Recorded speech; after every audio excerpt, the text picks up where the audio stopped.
tanga tavhara taita mutemo wekuti aiwa izvi ngazvirege kuuya. Tinotenda mubato wechigaro. Masvita, new question, Honorable Maposa. Thank you, Honorable Speaker, ma'am. What is the government policy or guidance on the transfer of teachers, exam teachers who are teaching grade 7 and form 6? They are being transferred before the kids write their exams.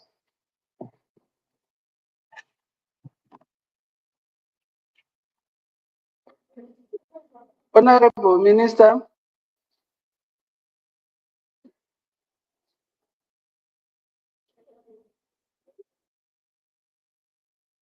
Honorable Leader of Government Business. Thank you, Madam Speaker. Madam Speaker, that's not a policy issue, it's administrative. I would not want to venture into a scenario where I don't even know the reason for transfer and other attended issues. It's very administrative and it's not policy related, because government does not issue a policy on transfer of teachers, of exam class teachers. I've never heard of that. But administratively, depending on the situation on the ground, the ministry can decide to do that. I so submit, Madam. Thank you, Honorable Minister. Honorable Maposa, you can put your question in writing. Honorable Speaker. New question, Honorable Makombe. Thank you very much, Madam Speaker. Good afternoon. My question is directed to the Ministry of Health. Recent public health reports indicate a concerning surge in new HIV infections and sexual transmitted infections, STIs, across various provinces in Zimbabwe. This trend poses a significant threat to national health gains made over the years and raises questions about the effectiveness of current prevention and awareness intervention strategies. My question, therefore, is what policy measures are in place to deal with such stages that are happening in our country? Thank you. Thank you, Honorable Makombe. Honorable Leader of Government Business.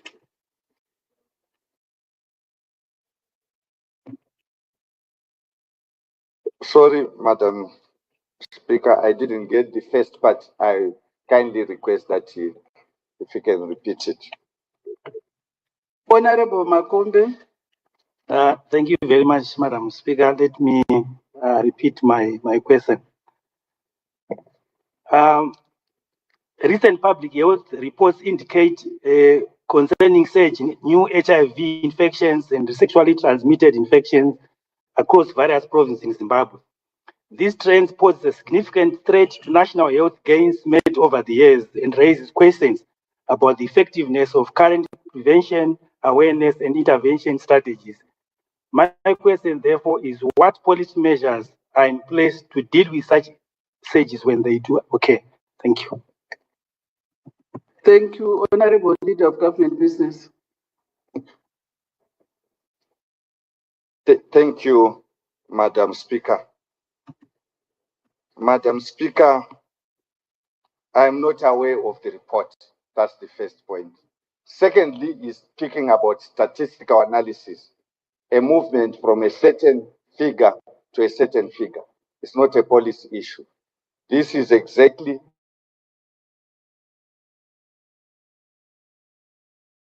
candidate for being put in writing so that the minister can come and indicate the trends and the analysis by the minister, whether the interventions are not working or whether the interventions are working, but there are certain things that needs to be done.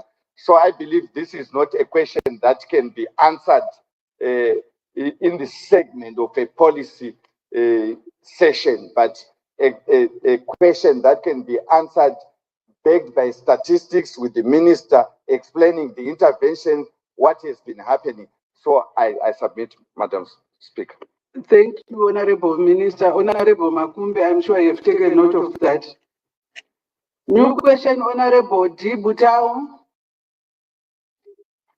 I have a point of order, Madam Speaker. Order, Honorable Butao. What is your point of order, Honorable Tseyami? Madam Speaker, with your due respect, Madam Speaker, last week, all these questions to do with the Ministry of Health, they were posed to the Honorable Minister. And there was an agreement through your office, through your chair, for the Honorable Minister to come to this house and give a broad ministerial statement of which honorable members would entertain to bring questions and get enlightenment across the country. So through your office, Honorable Speaker, may you please make the process to happen so that the Honorable Minister would come to bring the ministerial statement. I'm sure you are seeing the anxiety among. I've taken note of that, Honorable Tseyami. Thank you. Honorable Butao. Thank you, Madam Speaker. My question is directed to the Minister of Energy. This question is referenced and motivated on the fact that Mbire constituency and those upstream border the Zambezi River. And the Zambezi River Authority has a balance sheet that's not being sweated enough to benefit the communities in the Zambezi Basin. Are there any plans, therefore, to allow Zambezi River Authority to participate either in energy production or to assist ZESA with access to credit? Thank you. Honorable Butao, please may you put your question in writing so that the minister responsible will come to this house with a comprehensive answer. Madam Speaker. Thank you. New question, Honorable Chidua. Thank you, Madam Speaker, ma'am. My question is directed to the Honorable Minister of Tourism and Hospitality Industry. Honorable Speaker, ma'am, Zimbabwe is going to host the 2027. Honorable Chidua, may you raise your voice a bit.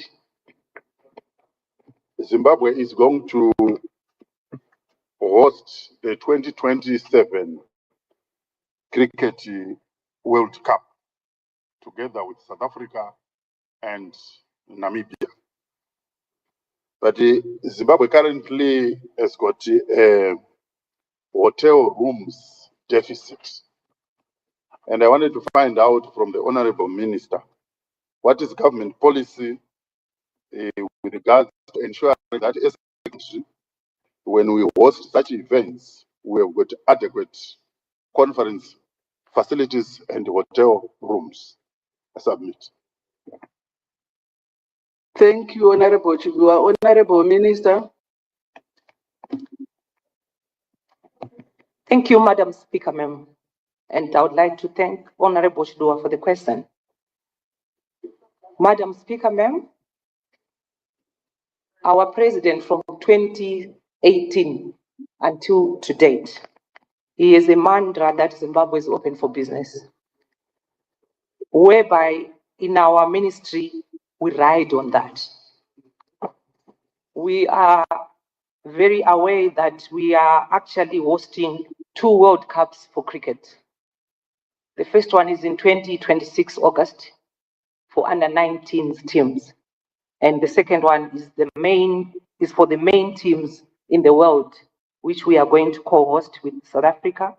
The first one we are co-hosting with South Africa and Namibia. Yes, we don't have enough rooms. And we are preaching, going for road shows, enticing those who can invest in the country in terms of accommodation to be enough. However, we are actually very happy, and we take this with 2 hands, Please, may you allow the minister to respond? But it's a point of order. May you allow the minister to respond? It's a point of order. Why are you changing the rules today? Order, Yeah, you can't change the rules every day. It's a point of order, Honorable Minister. Point of order, Honorable Wendy. Minister vari kutenderera ngavasvike pamubvunzo vapindure mubvunzo wabvunzwa because time iri kupera vachitaura maslogani muno ngavasangana nemubvunzo vapindure mubvunzo. Manje iroro ndo risiri basa renyu manje rokuudza minista mapindiriro avanofanirwa kuita mubvunzo. Iroro harisi renyu, garai pasi. Honorable Minister. Thank you, Madam Speaker, ma'am. I was saying we take cognizance of the fact that our rooms are not enough to host the World Cup. We have already agreed with Zambia in Livingstone, Katima Mlilo, Kasane. What is happening now at the moment, Honorable Madam Speaker, ma'am, is the excitement is that Zimbabwe has become a hub of the southern region for tourism. The players will be coming into Zimbabwe. On a point of order, Madam Speaker. The players will be coming into On Zimbabwe. a point of order, Madam Speaker.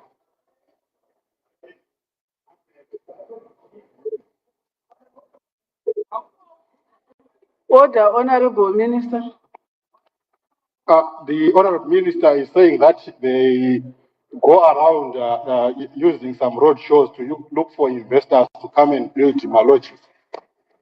A whole Why Honorable can't you Minister wait and you operating ask for a supplementary question?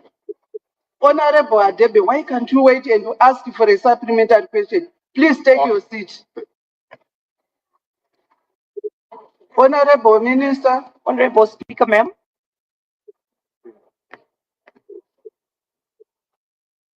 We have agreed with Livingstone, with Katima Mlilo, with Kasani for extra accommodation that would need.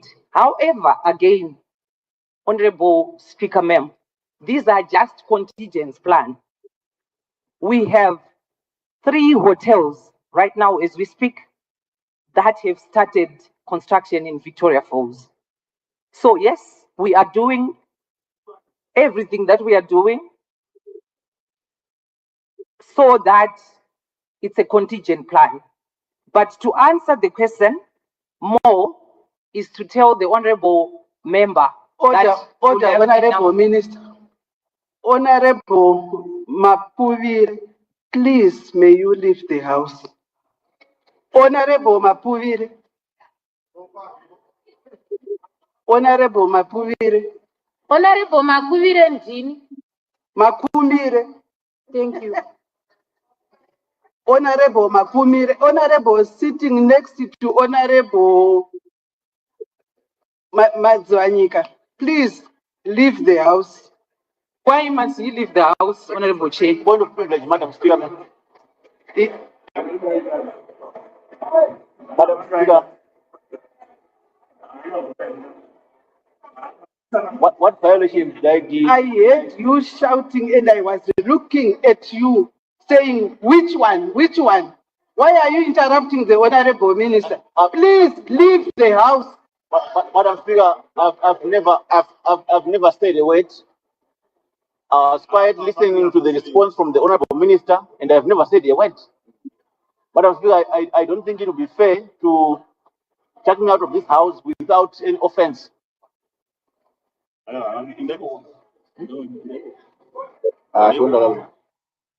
Honorable Mapuvire, leave the house.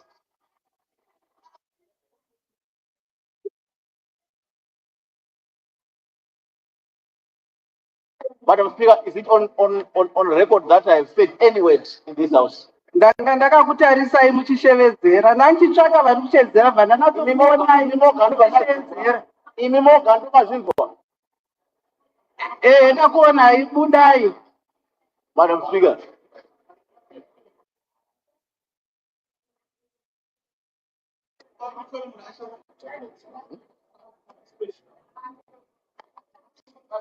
On a point of privilege, Honorable Speaker. Honorable Speaker, on a point of privilege.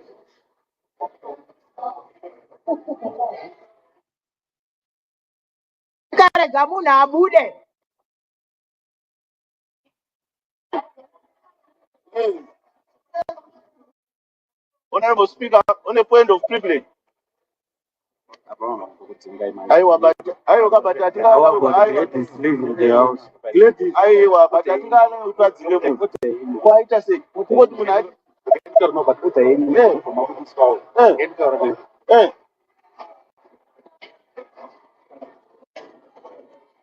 Honorable Mapuvire, leave the house. On a point of privilege.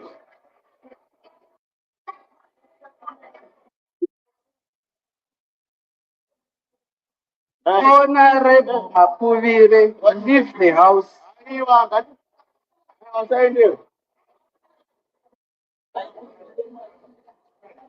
Hey, see what you.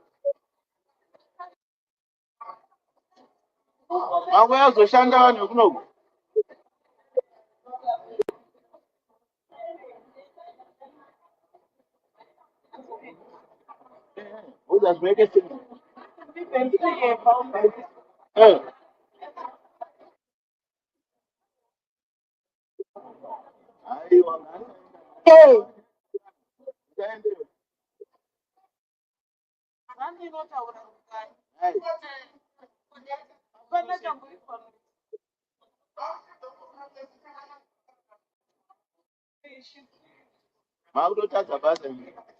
Ndakuregererai zvangu nokuti makumbirirwa ndegerere nachief whip.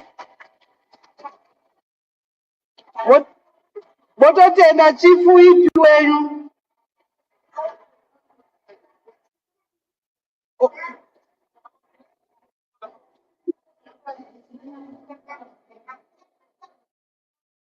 Honorable Minister, please proceed. Thank you, Honorable Speaker, Ma'am. Honorable Speaker, Ma'am, I was saying, technically, we have enough rooms, technically. Let me tell the House that we are co-hosting with South Africa, we are co-hosting with Namibia. And it's not like all the teams will be coming in the country at one go. They will be coming in and going to another country and another country. But everything that we are doing is just a contingent plan.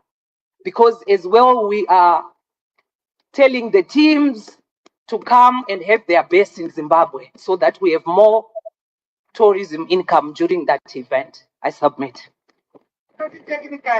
Supplementary. Thank you, Honorable Minister. Supplementary. Supplementary. Supplementary, Honorable Ndebele.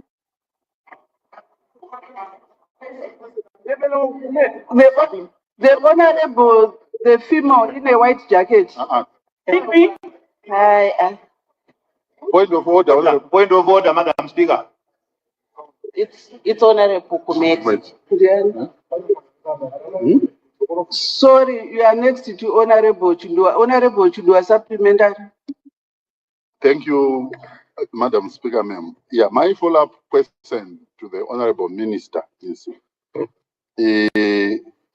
we have noted that the hotel prices, if you look at Katima Mulilo in Namibia, the one you mentioned, Kasane in Botswana, Livingstone in Zambia, compared to Victoria Falls, our prices are very high and uncompetitive. And I wanted to find out what is the government policy to ensure that our hotel rooms prices, the pricing models are competitive.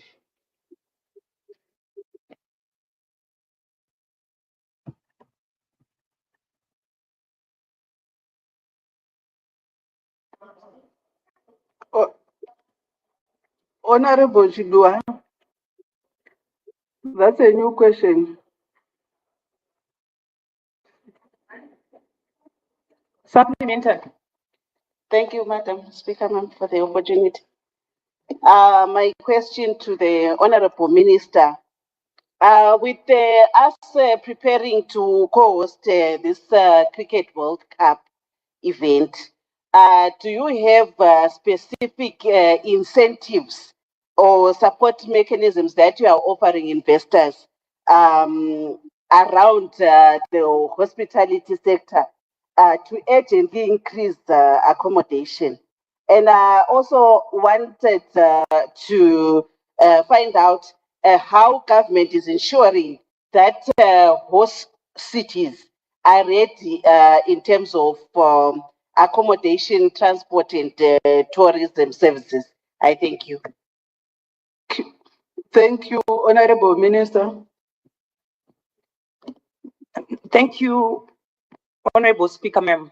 Yes, there are incentives that are given to investors that come into the country to invest, particularly in the special economic zone.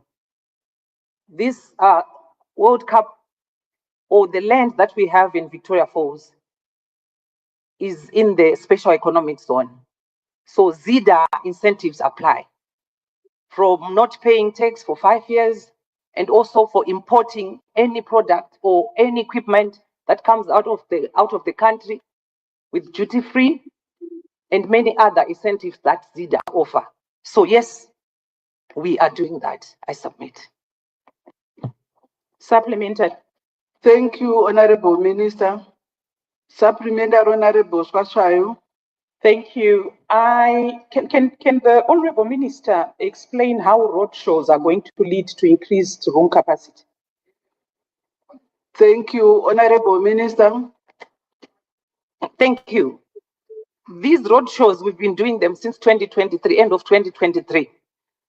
It's calling in the investors who are happy to come and invest, telling our story, telling the advantages of coming to Zimbabwe, and results are already there. The papers are writing, the media is writing about that. So we conduct these roadshows in other countries. For example, I'll give the roadshows that we had end of last year in South Africa, in Johannesburg and Cape Town. We actually have 3 investors right now that are in the process of procedures with ZEDA, which shows that these roadshows have results. I thank you. On a point of clarity, Madam Speaker. On a point of clarity, Madam Speaker. Wait. Point of clarity. Why can't you ask a supplementary question? I thought I would seek clarification from what she just what I said. Just a small clarification, Madam Chair. Thank you, Madam Chair. I appreciate, Honorable Minister, that the issue of roadshows in other countries, they bring investors to Zimbabwe. However, the question coming from Honorable Swaswayo that I need clarification is, how does roadshows improve accommodation in Zimbabwe in preparation of the World Cup cricket? Thank you very much. I need clarification on that one.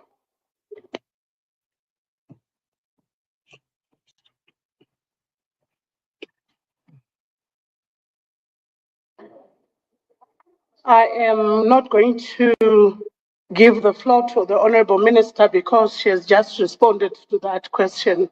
Point of privilege. New question, Honorable Hadebe.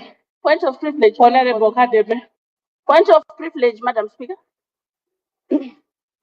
Honorable Mrombezi, please take your seat. Honorable Hadebe, please take your seat. Madam Speaker. Madam Speaker, point of privilege. I have requested you to take your seat. No, I would like to request a ministerial statement, Madam Speaker. Had you requested for a supplementary question, I was going to allow. No, we had exhausted the supplementary questions, Madam Speaker. No, they were not exhausted. No, they were just 2. No, I would like a ministerial statement so it does not fall under supplementary questions, Madam Speaker. Please proceed. Thank you so much, Madam Speaker. Madam Speaker, thank you so much. Given the scale of the 2027 Cricket World Cup and the global attention that is going to be bringing to the country, and to make sure that we won't be caught unawares, I'm respectfully, through your chair, Madam Speaker, I would like to ask the Honorable Minister to bring a ministerial statement which shows the current bed capacity in Victoria Falls, the planned hotel and lodge expansions, the policies, incentives to encourage private sector participation, as well as the whole of government approach that is being done for that project, so that if there are any gaps, this House can assist with that regard. I so submit.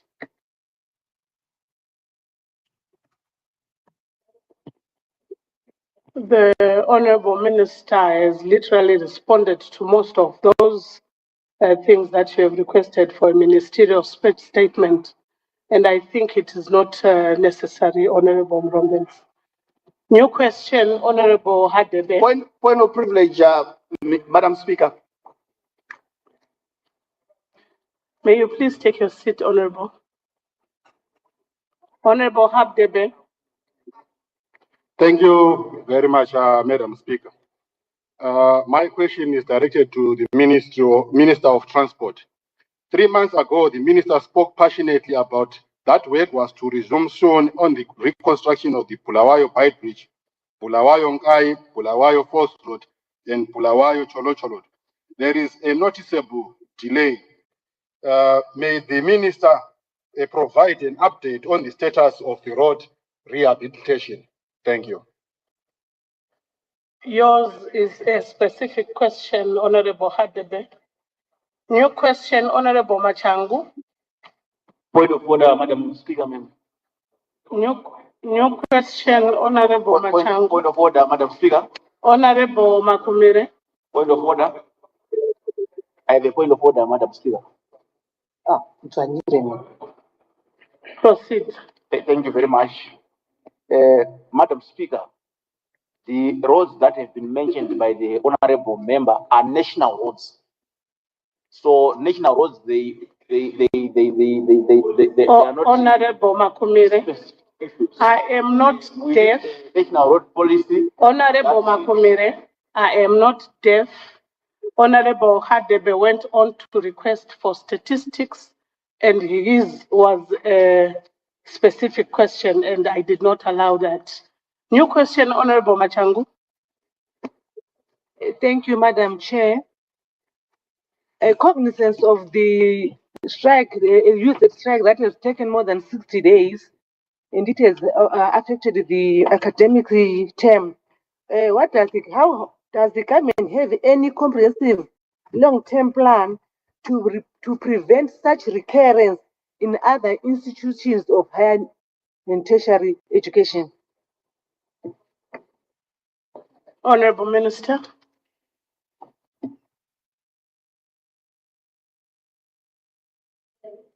Thank you very much, Madam Speaker. With regards to the long-term plan that the government has in terms of alleviating further situations like the one that we have at the University of Zimbabwe, is that through the Education 5.0 model, we have it encourages universities and institutions to come out with projects, innovative projects, innovative ideas that can develop into projects that can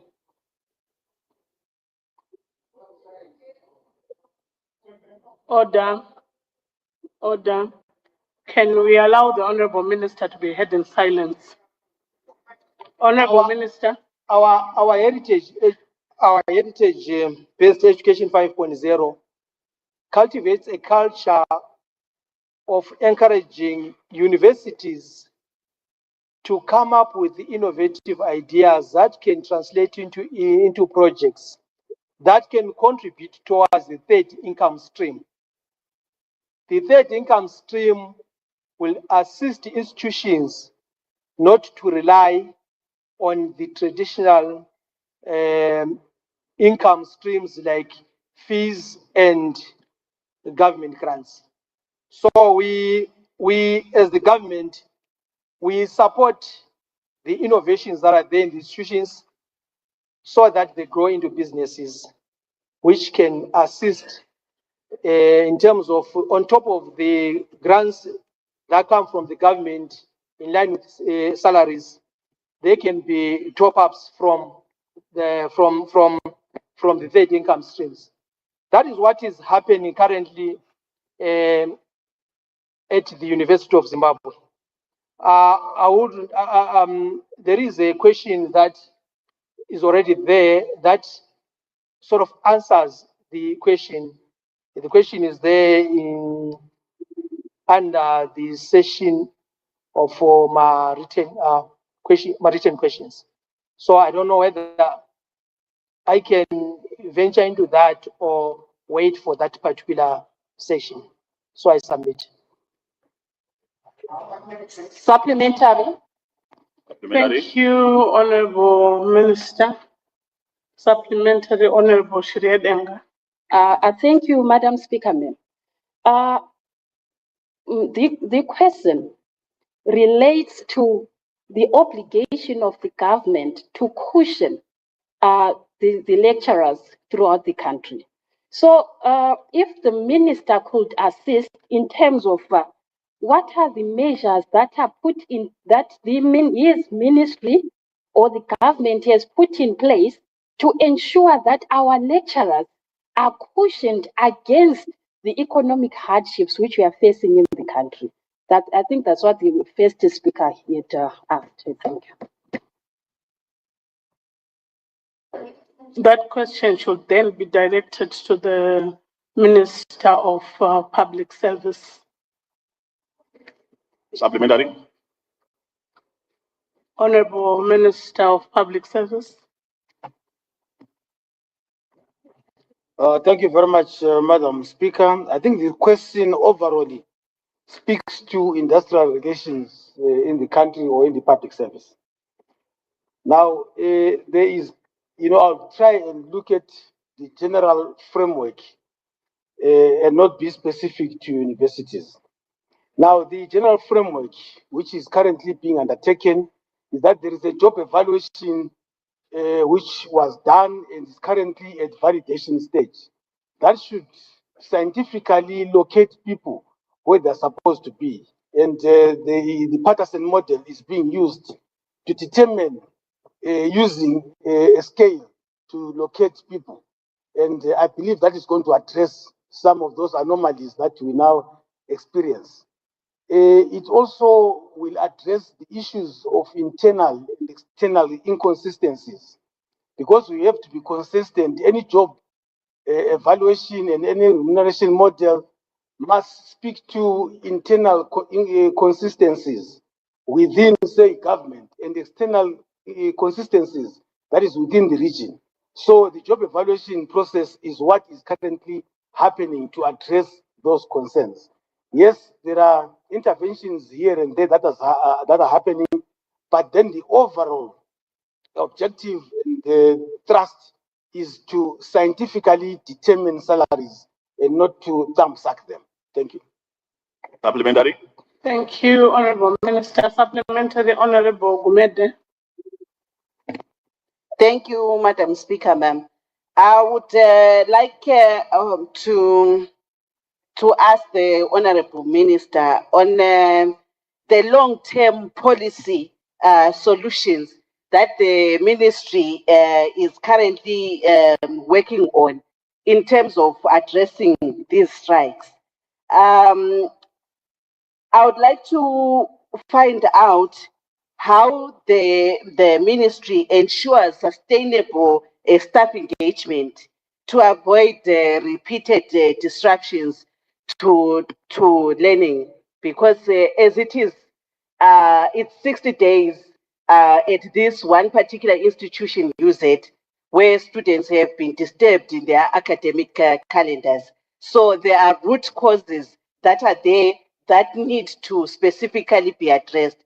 what is the policy and what is the ministry doing Thank you, around that? Thank you. Honorable Gumede. Honorable Minister. Thank you very much, Madam Speaker. The long-term solutions really lie in the tripartite agreement, that's business, government, and labor, so that some benchmarks are established and then agreements are reached, which create the frameworks for whatever remuneration comes in. All that is determined by the cake on the table. What can our economy absorb? And then that is agreed in terms of cost of living by businesses to be monitored and agreed to in terms of demands by workers to also be agreed to in terms of government, its own priorities being looked at. And then once those benchmarks and agreements are settled, and I think that is going to come around about August, the documents are currently being developed. So we think that should give us long-term comfort. But then what is important in industrial relations is the issue of dialogue. Where there are problems, people must talk. And these dialogues are given or are created through basically two platforms. There is the National Employment Council, which we normally call NECs, and then the NJNC, the National Joint Negotiating Council, who are currently in Mtare as we speak right now, and working out how to proceed on these matters. They're not basically talking figures right now, but they're talking on frameworks. So that is meant to establish dialogue so that there is industrial relations. I think gone are the days when someone becomes a master and the other becomes a servant. The idea now is for people to come together. Point of order. Honorable Speaker. Order. Thank you. I finished. Thank you, Madam Speaker. Your point of order, Honorable, when they will then fall away. No. Yes, finished. The point of privilege. Can you please take your seat, Honorable Wende? No. New question, Honorable Obey Bute. Supplementary, Madam Speaker, they are still. You will have a supplementary question. Please proceed, Honorable. Honorable Wende, can you please take your seat? I have requested you to take your seat. Honorable Wende, you want to disrupt the business of the day. First, you requested for a point of order. Whilst you are standing, you requested for a point of privilege. If you keep standing, keep shouting, I will request you to leave the house. Honorable Madzwanika, please take the floor. Thank you, Madam Speaker. My follow-up question, Madam Speaker, to the Honorable Minister of Higher Education is that he alluded to the fact that there is need, according to Education 5.0, there is need for government or for universities to have innovative ideas and create income streams that cushion universities so that they try to assist the ailing lecturers. My follow-up question, Madam Speaker, therefore, says, is this confirmation that government has failed to do its primary role of ensuring that our lecturers are adequately paid in light of the development? Thank you very much. That question has been responded to by the Minister of Public Service. New question, Honorable Obey Bute. Point of order, Madam Speaker. Point of order, Madam Speaker. Order, Honorable Obey Bute. What is your point of order, Honorable Chigumbu? I would want to ask Madam Speaker if you can jog our memory in terms of under what conditions are we supposed to be asking for a point of order that you can accept? Because I think there's been twice or three times when we had a standoff between the chair and the members who are asking for a point of order and then you're saying no. Is it possible that you can just jog our memory to say under these conditions you cannot ask for a point of order? They can only be asked under such conditions. Thank you, Madam Speaker. Thank you very much, Honorable Chigumbu. I refuse to take the point of order from Honorable Wende because first he requested for a point of order, then he requested for a point of privilege. You can only take a point of order from a member who has made this decision to ask a point of order. And please don't disrupt the process. Honorable Beibute, please take the floor. Thank you, Madam Speaker, ma'am, and good afternoon. My question is directed to the Ministry of Home Affairs. What plans does the Ministry of Home Affairs and Police, to be precise, have to stop the practice of truckers or heavy vehicles carrying passengers on top of their produce? Examples are that we have seen trucks carrying bags of bananas, tobacco, barrels, sugarcane, etc. to the market, and the same farmers will be piled on top of their goods, thereby endangering their lives in the event of serious accidents. And of late, most of them have resulted in many fatalities. I so submit. Thank you. Thank you, Honorable Minister. Thank you, Madam Speaker, ma'am. The policy is very simple. Anybody who violates traffic laws must be arrested. Simple and straightforward. Thank you. Thank you, Honorable Minister. I don't see any supplementary question. New question, Honorable Francisca Ngube. Honorable Francisca Ngube. Thank you, Madam Speaker, ma'am. My question is directed to Minister of Health and Child Care. What are the government plans to improve the availability of medicines in the hospitals across the country? Leader of Government Business.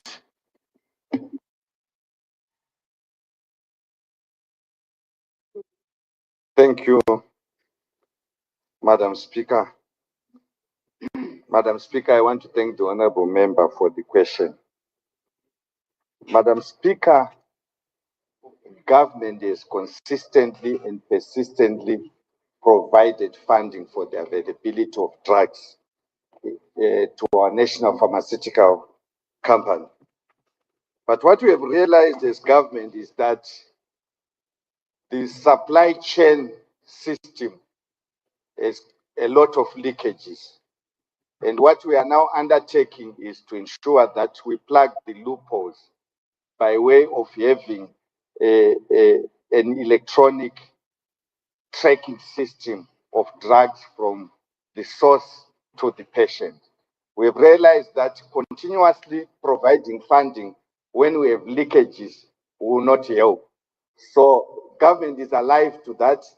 We are in the process of ensuring that we tighten the leakages that have been happening along the chain so that the availability of drugs to the end user is guaranteed. I thank you. Thank you, Honorable Minister. New question, Honorable Murambiwa. Thank you, Madam Speaker. Madam Speaker, riding on the mantra, no one and no one should be left behind, by His Excellency, Dr. E.D. Mnangagwa. What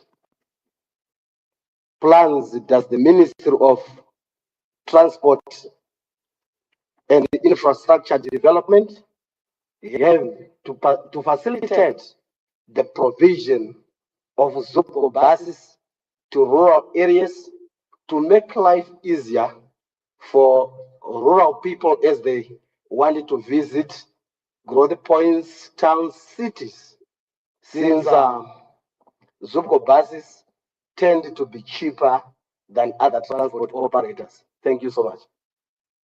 Thank you, Honorable Murambiwa, Leader of Government Business.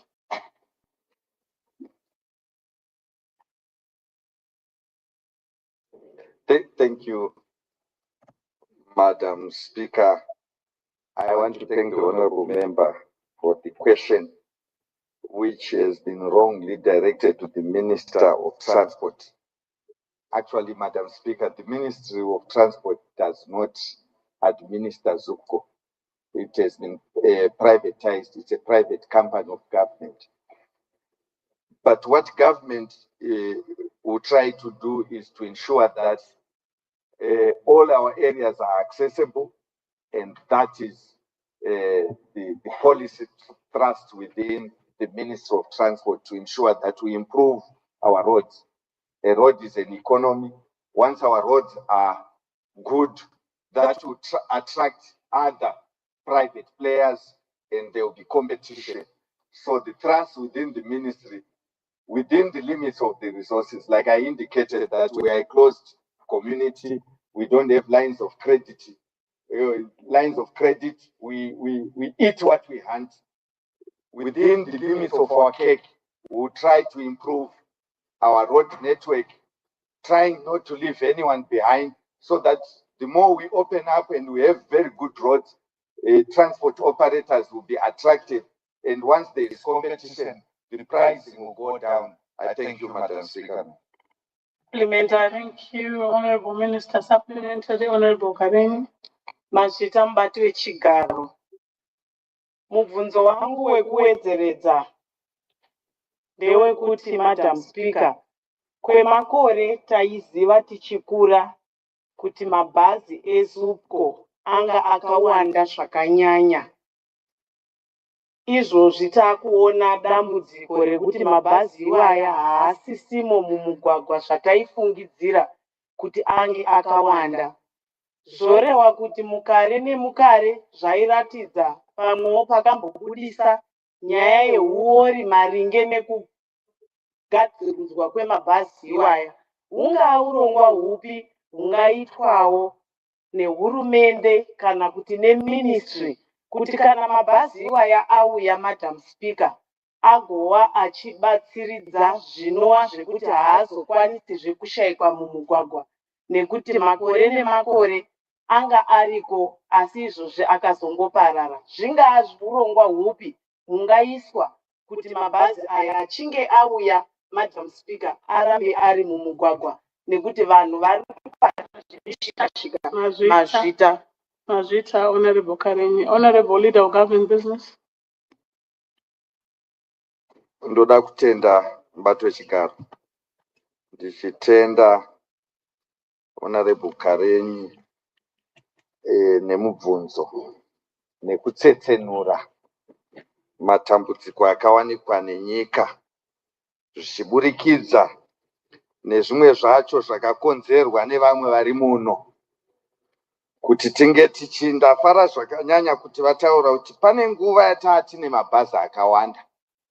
Ndobva vamwe vakanganwa kuti nyika inovakwa nevene vayo, ndobva vanodaidza vamwe kuti uyai mutivharire musha wedu zvinhu zviite zvishoma kudyidzana nekumwe kunetse. Ndobva vataura vakati haiye zvino mabhazi aya mashoma, zvichiburikidza nezvakakonzereswa nevamwe.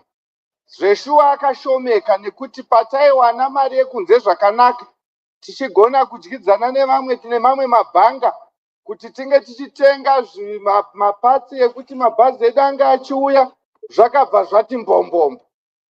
Asi nekuuya kweSecond Republic. Point of order, Madam Speaker. Order, Honorable Minister. What is your point of order, Honorable Madam Speaker. Order. Madam Speaker, can I remind the Minister that we have 2 assembly plants in this country that are quite capable of making these buses that don't need external lines of credit. There's enough money in the country, and we see a lot of vehicles being dished out left, right, and centre. Order, Honorable James. Order. Are you responding on behalf of the Honorable Minister? Can you give the Honorable Minister the opportunity to respond? Order, Honorable James. Madam Speaker, I'm just pointing out that Please take your seat. You are in no position to respond. Allow the Honorable Minister to respond. Honorable Minister. Ndinotenda mubati wechigaro. Mubati wechigaro, minduro yangu pandanga ndichipindura ndepekuti taive uye tichinawo makambani anogona kubatanidza mabhazi. Vaunza zvinhu kubva kunze kwenyika isu hatisati taakugadzira mainjini toga, tinounza kubva kunze kwenyika anonzi makits, tochita mubatanidzwa robuda raabhazi. Makits aya haanhadzirwe muno, ndo patakafira ipapo, pekuti mari yedu yakabva yashaya simba kuburikidza nezvakaitwa zvandafarira kuti mubvunzi wemubvunzo ataura kuti zveshuwa tanga tirapa tikadonha tikaenda pekuti, nekuti ndo zvazvaitika. Ndobva ndachiti purezidendi vauya vakati ayo hatingarambe tichiteedzera izvozvo, ngationei sechirema tiitewo mano ekuti tinge tichiita kuti zvinhu zvedu zviende mberi. Takatanga nekutenga mabhazi akawanda atakaona kuti nemavakirwo awo anoita mumadhorobheni. Iye zvino pakaenda purezidendi kuBelarus, vakaenda nevana muzvina bhizimusi vekuti vaende vanoongorora kuti kuya kwataigadzira mabhazi tichiwana anonzi makits aya tichibatanidza, vanokurukura nenyika dzinofarirawo kudyidzana nesu, tovandudza makambani iwayo, tonhadzira mabhazi tega, kuitira kuti zvataurwa nahonorable Karenyi zvezvi tidzokere panhano yatanga tiri. Ndinotenda mubati wechigaro. Supplementary. Zita, Honorable Minister. Supplementary. Honorable Zwaipa. Ndinotenda mubati wechigaro. Ndinorangarira kuti Zimbabwe handiyo nyika yoga sekutaura kwaita minister yakaiswa pamasanctions. Munomu ichiri Rhodesia tanga tiri pamasanctions, asi mabhazi emazupco anga akangowanda. Urongwa hupi hwavainawo kuti tidzokere pakuva nemabhazi akawanda sekutaura kwaHonorable Kore? Madam Speaker. Honorable, you can take the floor. Madam Speaker, point of order. Honorable member must not give us a history lesson. We remember Rhodesia with the hatred and pain. And for somebody to talk about Rhodesia when in 1990 we had more buses than that we had in Rhodesia, he doesn't want to refer to when we were independent. He talks about Rhodesia. 45 years after independence, you still have nostalgia about Rhodesia. Honorable Speaker, I don't want this. I'm very angry. He cannot talk about Rhodesia. Order! Order! Can you withdraw the word Rhodesia? I don't want to hear. Order! Order! Order! Order! Can you have order in the house? You are out of order, Honorable Zwaipa. He is. Supplementary. Supplementary. Supplementary. Supplementary. Supplementary. Supplementary, Honorable. The Honorable member behind Honorable Makumere. Ndoitwa Honorable Gwangwawa.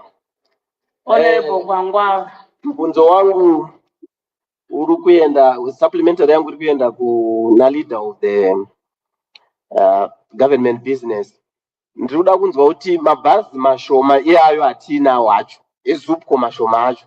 Urongwa hupi hwavainawo kuti asvike kunharaunda dzakawanda muno muZimbabwe, because tinoona kuti kune anoenda kune dzimwe nzvimbo akawanda, kumwe kwacho kusati kwaonekwa kana bhazi, asi kukaitika yatinoti function kana chiti ikoko kunouya 50 mabhazi.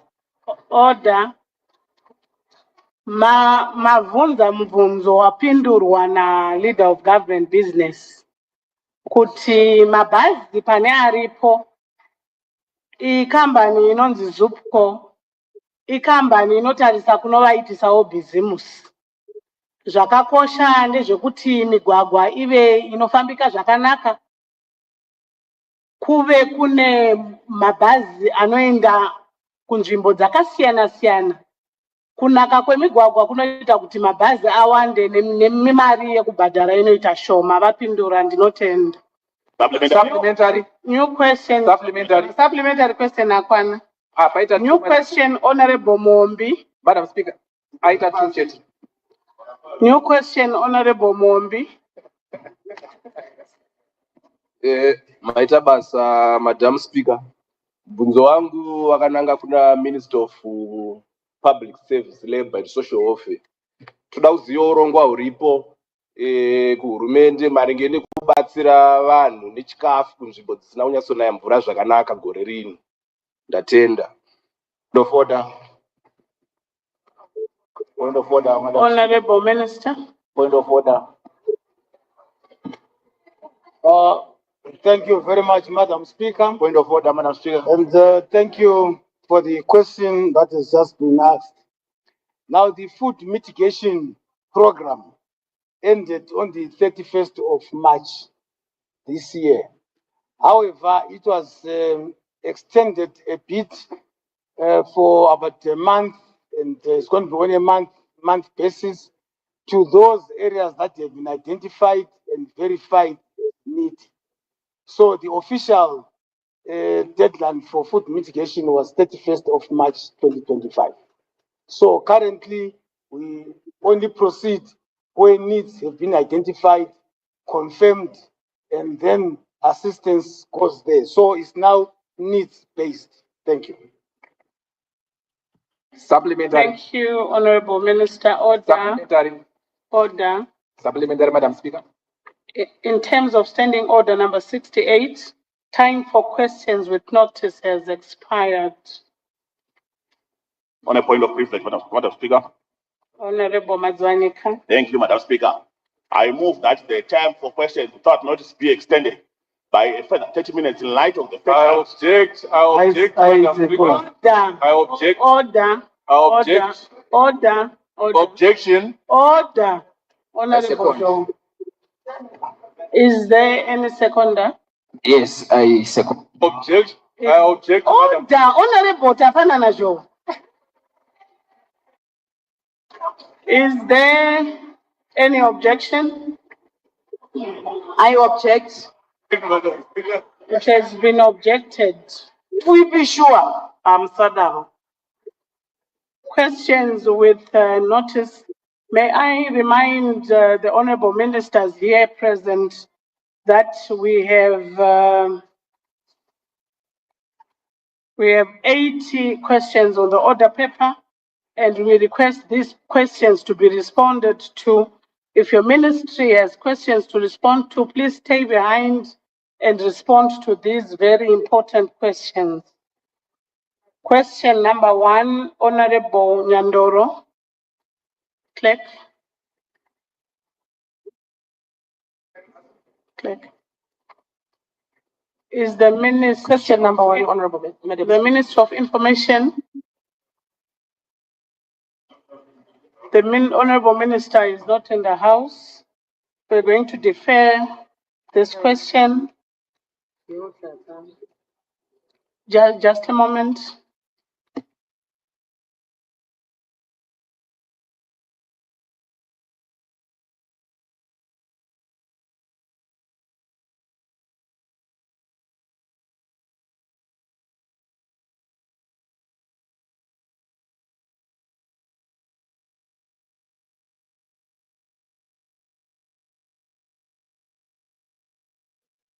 My apologies. We are going to defer questions number 1 to question number 13, as the honorable ministers are not in the house.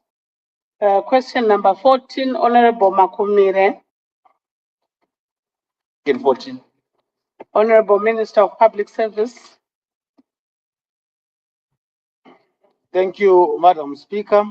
Question 14, to ask the Minister of Public Service, Labor and Social Welfare to inform the House with information regarding government's plans to ensure that Tonga, Juliet, Hippo Valley, and Triangle constructs modern private toilets for their employees. The response goes, decent work promotes opportunities for people to work in conditions of freedom, equity, security, and human dignity. The ministry is committed to ensuring decent working conditions for all employees. We recognize the importance of sanitation facilities, including modern private toilets, for promoting employee health and dignity. Our plans include engaging Tonga Juliet to assess their current facilities and identify areas for improvement. We will encourage the company to invest in modern infrastructure that meets health and safety standards. The ministry will conduct regular monitoring, inspections, and enforcement of labor laws to ensure compliance and promotion of decent work. Our goal is to foster a safe and healthy work environment aligning with the decent work agenda. I thank you. Supplementary. Thank you, Honorable Minister. Supplementary, Honorable Makumire. Ndotenda bado chigaro chimiro chiri ku Nori Mwanzimbe achinyanyi kufadza nokuti zvimbuzi zviriko zvakangovhurika kudai kuti wapinda unotoona kuti uyo une ari kutamba ari padivi uri padivi zvakangofanana zvakadaro. Saka hationi sokuti chirongwa chingadai chichipo tichitarira kuti zvinhu zvakanga zviriko nyika isati yasununguka. Vamwe vanhu vanoshanda munzvimbo idzi vane nguva zvokuti vakaroorerana munzvimbo imomo zvokuti hazvipi chimiro kuti tezvara nomukwasha vari padivi. Nangai pamubvunzo. Mubvunzo wangu woti minista vati ivo vachaendako kundoita assessment, vane nguva yakadini yavanogona kutipa kuti pashure penguva yakati vanenge vaita assessment iyoyo? Attend. Rita. Honorable Minister. Thank you, Madam Speaker. I may not give you specific time here, but this issue has come to us, and we have already activated our system to go and inspect the areas and then also engage the company so that those facilities are upgraded to ensure. So this matter has come.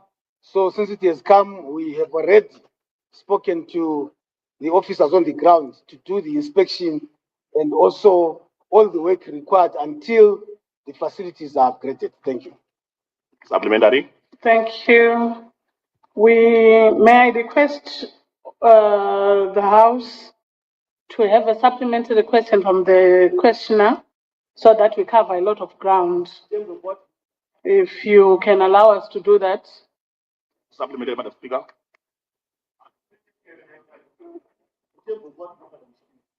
Honorable Madzwanyika. Yes, it's a supplementary. I hear you. But if you can allow the questioner to give a supplementary question so that we can also cover a lot of ground. I think, Madam Speaker, I don't think it's sustainable in light of the fact that it is important to ask all pertinent questions so that the people out there. If you insist, you can proceed. Thank you, Madam Speaker. My supplementary question, therefore, goes to the Order, Honorable Madzwanyika. Honorable members on my right. Honorable members on my right. You are conversing so loudly. Probably you are more interested in this discussion going on, but you are making it difficult for us to hear the questions and responses. Please, can you allow the honorable member to be heard in silence? Honorable Madzwanyika. Thank you, Madam Speaker. I think my supplementary question to the Honorable Minister is, it appears the Honorable Minister had not completed his investigations to this issue because he alluded to the fact that he has dispatched a team to go in to make investigations. So can this question remain on the order paper until the investigations are completed so that the people of Chirezi get the answers which they deserve? Thank you, Madam Speaker. And that is supposed to be a supplementary question, Honorable Madzwanyika. Really? That is not a question. You are advising the House. No. Honorable Madzwanyika, you have raised something very important that probably the question remains on the order paper until the investigations have been done. I'm going to allow that, but that was not a supplementary question. Question number 15, Honorable Makumire. Question 15. Honorable Minister.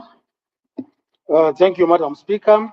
To ask the Minister of Public Service to explain government strategy to hold the massive retrenchment at Hippo Valley and Triangle Estates. The government is committed to protecting jobs and ensuring economic stability. It is against this background that this August House passed the retrenchment laws to govern the retrenchment process. It is important to understand that retrenchment is provided for in the Labour Act, Chapter 28.01. There is a procedure that is followed to meet legal requirements to retrench. Among the requirements is the need to engage in dialogue about the company challenges and to explore if the company can adopt alternative solutions to avoid retrenchment.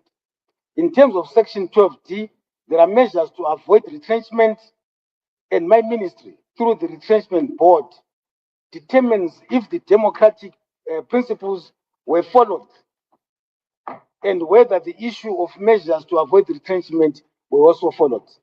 However, considering the numbers involved, my ministry did not just rely on the legal provisions, but was quick to send a facts-finding team when the company posted its notice in the media. The ministry continues to intervene and give direction. The company has already been directed to establish workers' committee to allow dialogue in a democratic setup. Labour administration is ready to assist when called upon, but we should also point out that unions are involved, and the law also empowers the unions to preside over the process. I thank you. Thank you, Honorable Minister. I don't see any supplementary question. Question number 16, Honorable Mazanika. Question number 16, Madam Speaker. Honorable Minister. Thank you very much, Madam Speaker. On this one, I requested deferment because the response was not detailed enough and further amplification in terms of the response was directed to my officers. So in the next round of questions with notice, I'm going to deal with it. I already consulted the Speaker's team. Thank you. We are going to then defer to question number, we are going to defer question number 16. Question number 17, Honorable D. Moyo. Looks like he's not in the house. Honorable Minister, you can submit your written response if you do have it. Thank you. Question number 18, Honorable Tangirai. Question number 18. Honorable Minister. Thank you, Madam Speaker. To ask the Minister of Public Service to inform the House on measures being taken to address unfair labor practices perpetrated by companies such as Norton Bricks and More Harvest, where it is alleged that workers are subjected to poor working conditions and remuneration in violation of their rights. The question will be addressed in a two-pronged approach, starting with the generalized position that companies were perpetrating unfair labor practices. And the second answer will deal with specific allegations against two named companies. One of the core businesses of labor administration in Zimbabwe, overseen by this ministry, is the focus on promoting fair labor practice, which resonates well with ensuring decent working conditions and fostering a conducive labor market environment for our workers. This is done through the administration of the Labour Act, and the whole Act provides for labor relations between employer and employees, including their organized institutions. The purpose of this Act is to advance social justice and democracy at the workplace by giving effect to the fundamental rights of employees, providing legal framework for bargaining, promoting labor standards, and securing the just, effective, and expeditious dispute resolution. At the center of this mandate is the labor officer, who addresses unfair labor practices through the following measures: conducts workplace inspections, promotes fair labor practices through training of both management and workers, hear and resolve unfair labor practice disputes, facilitate the domestication of international labor standards. In general, this answers the question of how the ministry addresses unfair labor practices perpetrated by companies. Now I come to alleged unfair labor practices perpetrated by Norton Bricks and More Harvest companies. The ministry has decentralized its operations to all provinces, and in addition, the labor officer functions are also delegated to respective National Employment Council. Each company is classified under relevant National Employment Council, which carries out, among other duties, collective bargaining and dispute resolution. Both the Mashonaland West Provincial Labor Office and National Employment Council offices have not received any complaints from Norton Bricks workers in relation to unfair labor practices. Harare Head Office has also indicated that there were no allegations received from More Harvest Company. However, since Honorable Tsvangirai has conveyed the allegations, the ministry went on to assign labor inspectors to verify the allegations on the ground. Our labor inspectors found that there were decent work deficiencies and non-compliance of the Labor Act. Management was directed to comply and improve working conditions. However, it was also observed that we need to strengthen the enforcement of laws, train and maintain labor officers' visibility on a regular basis. In order to do that, the Labor Department needs to be capacitated with vehicles and relevant equipment in order to closely monitor and conduct labor inspections, as well as improve labor officers' conditions of service to curb the high turnover. Let me assure you that the ministry will continue to monitor and enforce all labor laws. Thank you. Thank you, Honorable Supplementary. Minister. Madam Speaker. Supplementary, Honorable Tsvangirai. Thank you, Honorable Speaker. My supplementary is that what specific legal action will be taken against companies found violating labor laws, particularly in cases of poor working conditions and underpayment? Thank you. Honorable Minister. So, Madam Speaker, on poor working conditions, that is to be addressed through the National Employment Councils.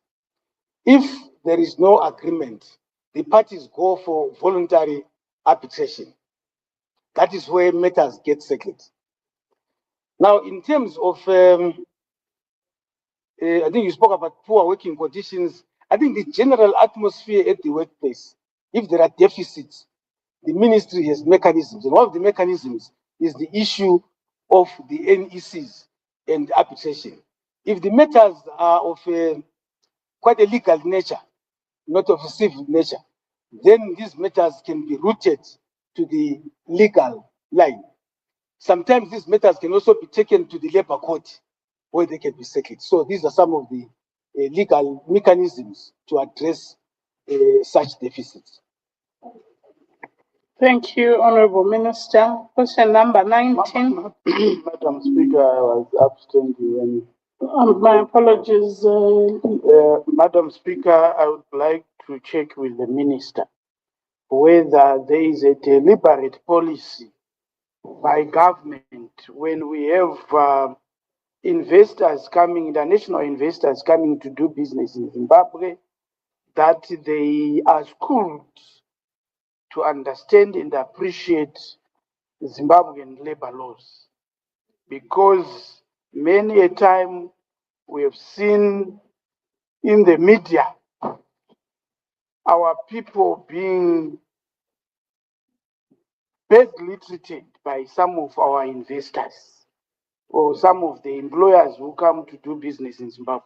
Do we have a deliberate way of saying we have come to Zimbabwe, we employ the people of Zimbabwe, this is how we expect you to interact and work with your employees, or they do as they feel on our people?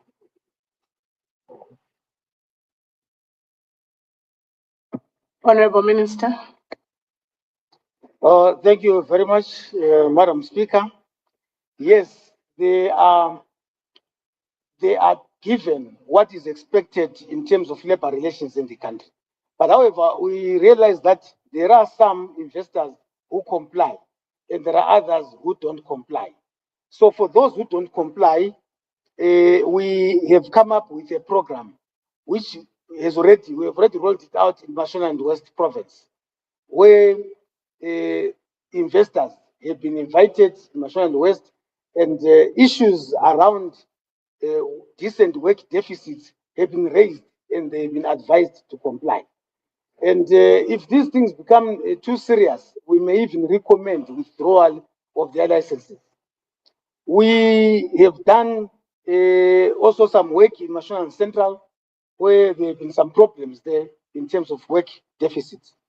But then what we have done is that we have called in associations representing some of these investors, where I think you know what I'm talking about, where these work deficits seem to be prevalent.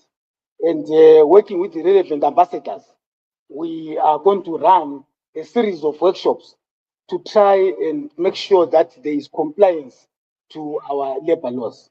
So this is what we are doing. We've already done some work, but now we think we now have to deal with these issues from a national perspective and not to target individual companies, because it might be too difficult to go through them. So we are going to deal with the associations and the ambassadors. Thank you. Thank you, Honorable Minister. Question 19, Honorable Liban Sibanda. Question 19, Honorable Speakers. Honorable Minister, you may respond. Thank you, Madam Speaker. To ask the Minister of Public Service to brief the House on the drought mitigation program for Cholocho district, given that some households are already vulnerable to food insecurity due to a lack of inputs.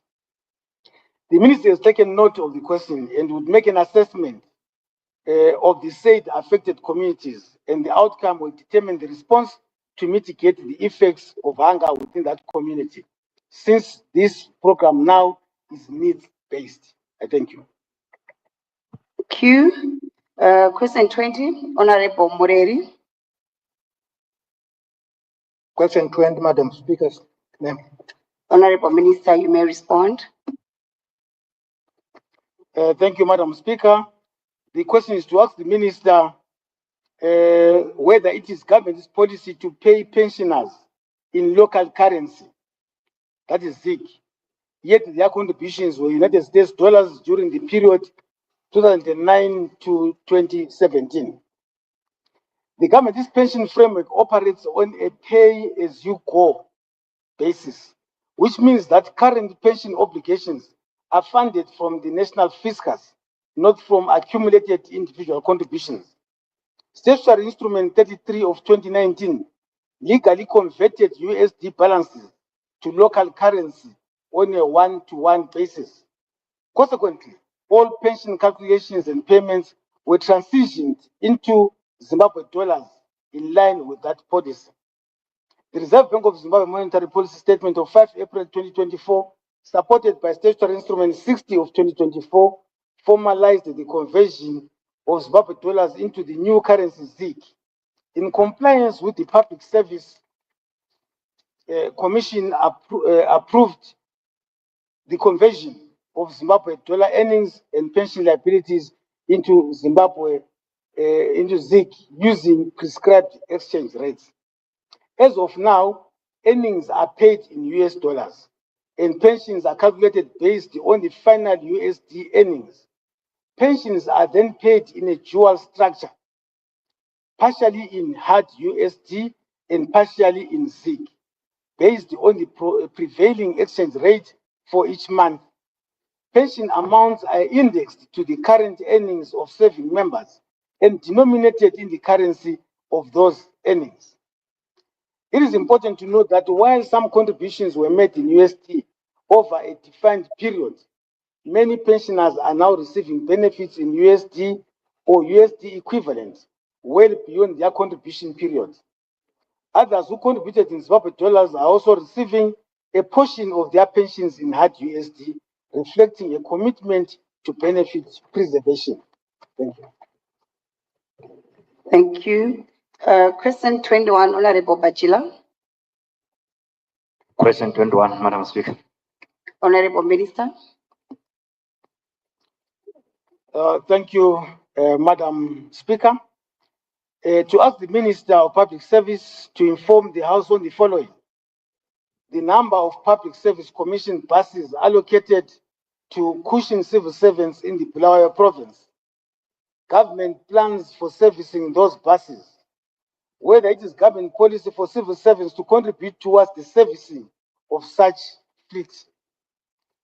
Bulawayo province has a total of 17 buses allocated to civil servants transport requirements. The detailed routes are as follows.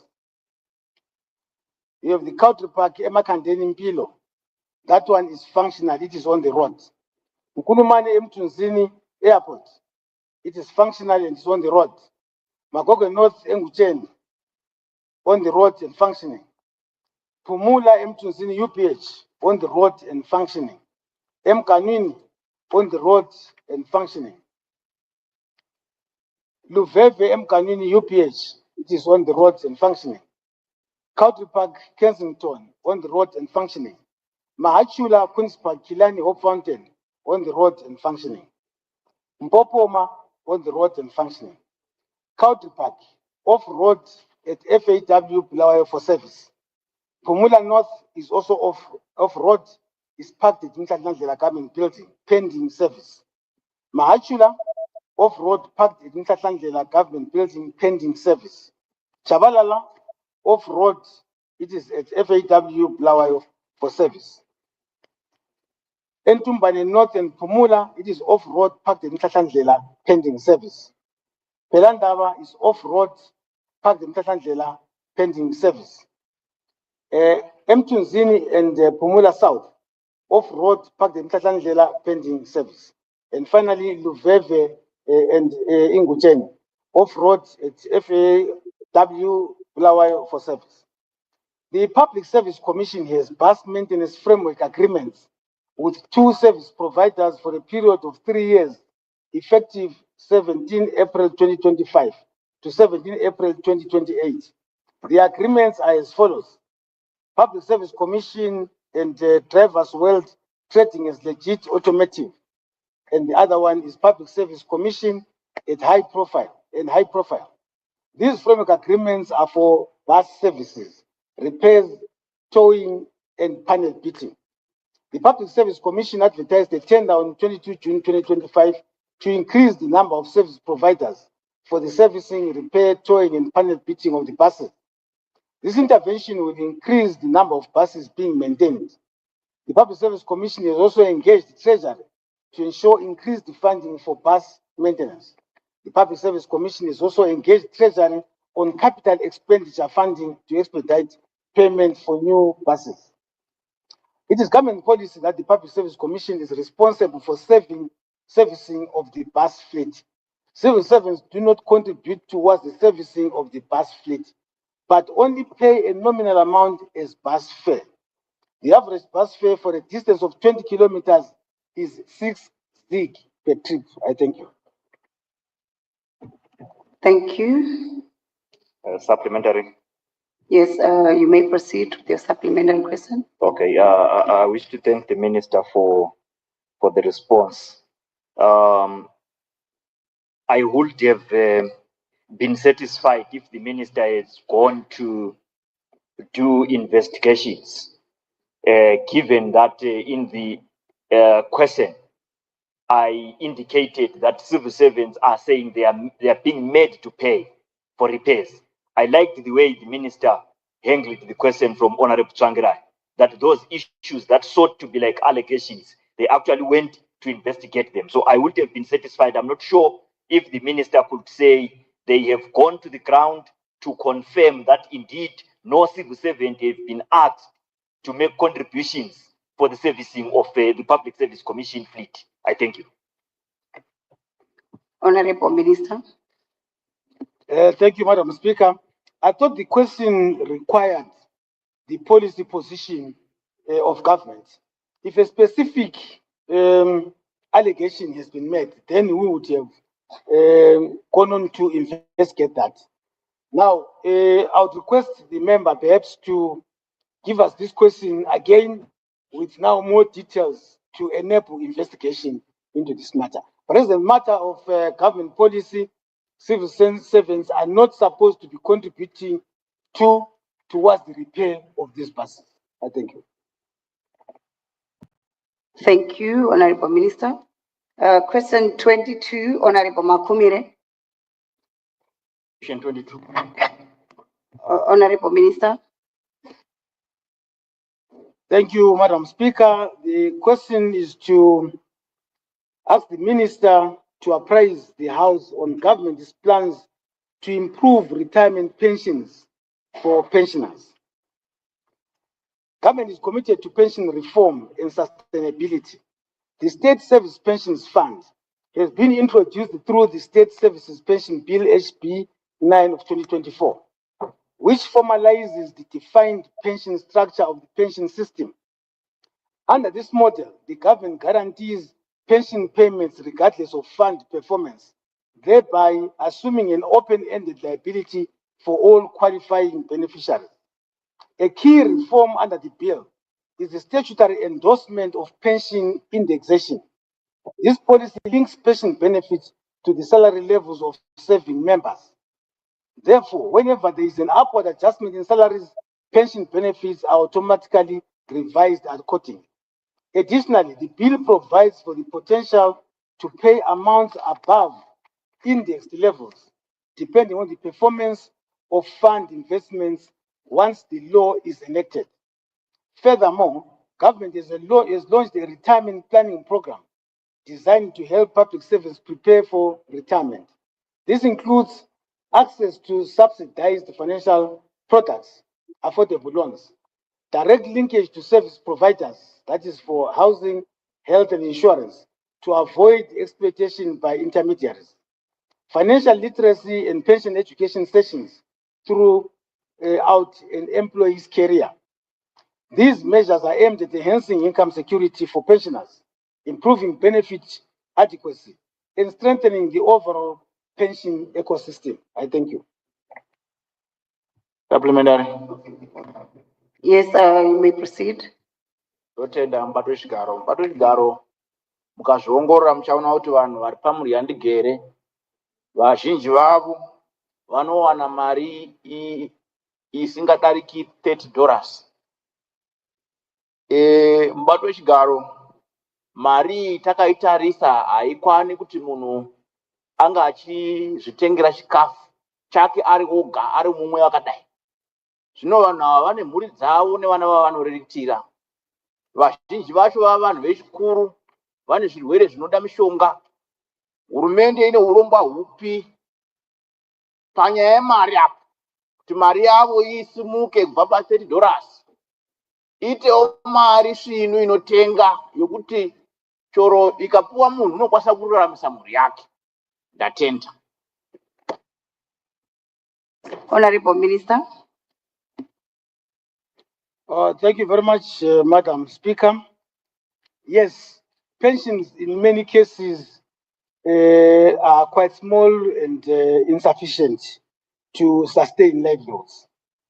But however, I want to explain two things.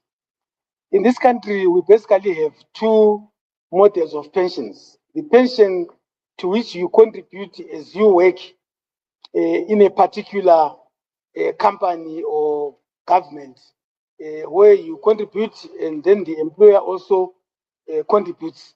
And usually these are administered, say in the private sector, they are administered by different insurance companies, like Old Mutual and many others. So companies have such schemes with those asset managers to grow the pensions. Then the second one is the Social Security pension, which basically is administered by NASA.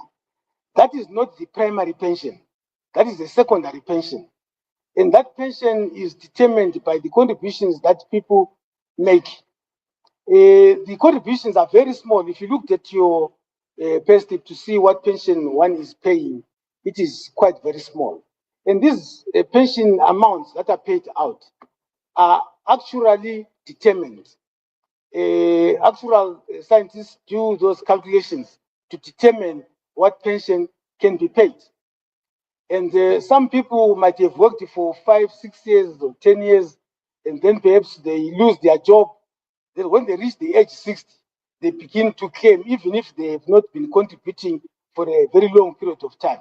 So all those factors are put together to determine the payout that can be made so that the fund is also sustainable, irregardless of how much they contributed. On the part of government pensions, workers contribute and also government then contributes.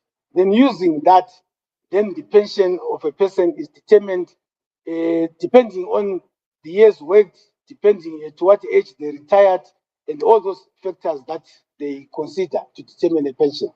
So if anything has to change in that regard, it means that the input into the pension fund must change so that the output is related to the input. Thank you. Thank you. Supplementary.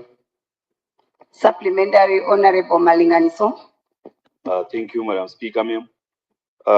Madam Speaker, with the understanding that NASA is proven to be dependable over time, where in the end pensioners confuse it as the main pension fund where their employers would have failed, is there a possibility, therefore, that there's a policy shift where government, through NASA, sees to it that contributions go more the way of NASA, that is dependable, to cushion workers of these ills where employers are failing to own up to the pension that they would have deducted?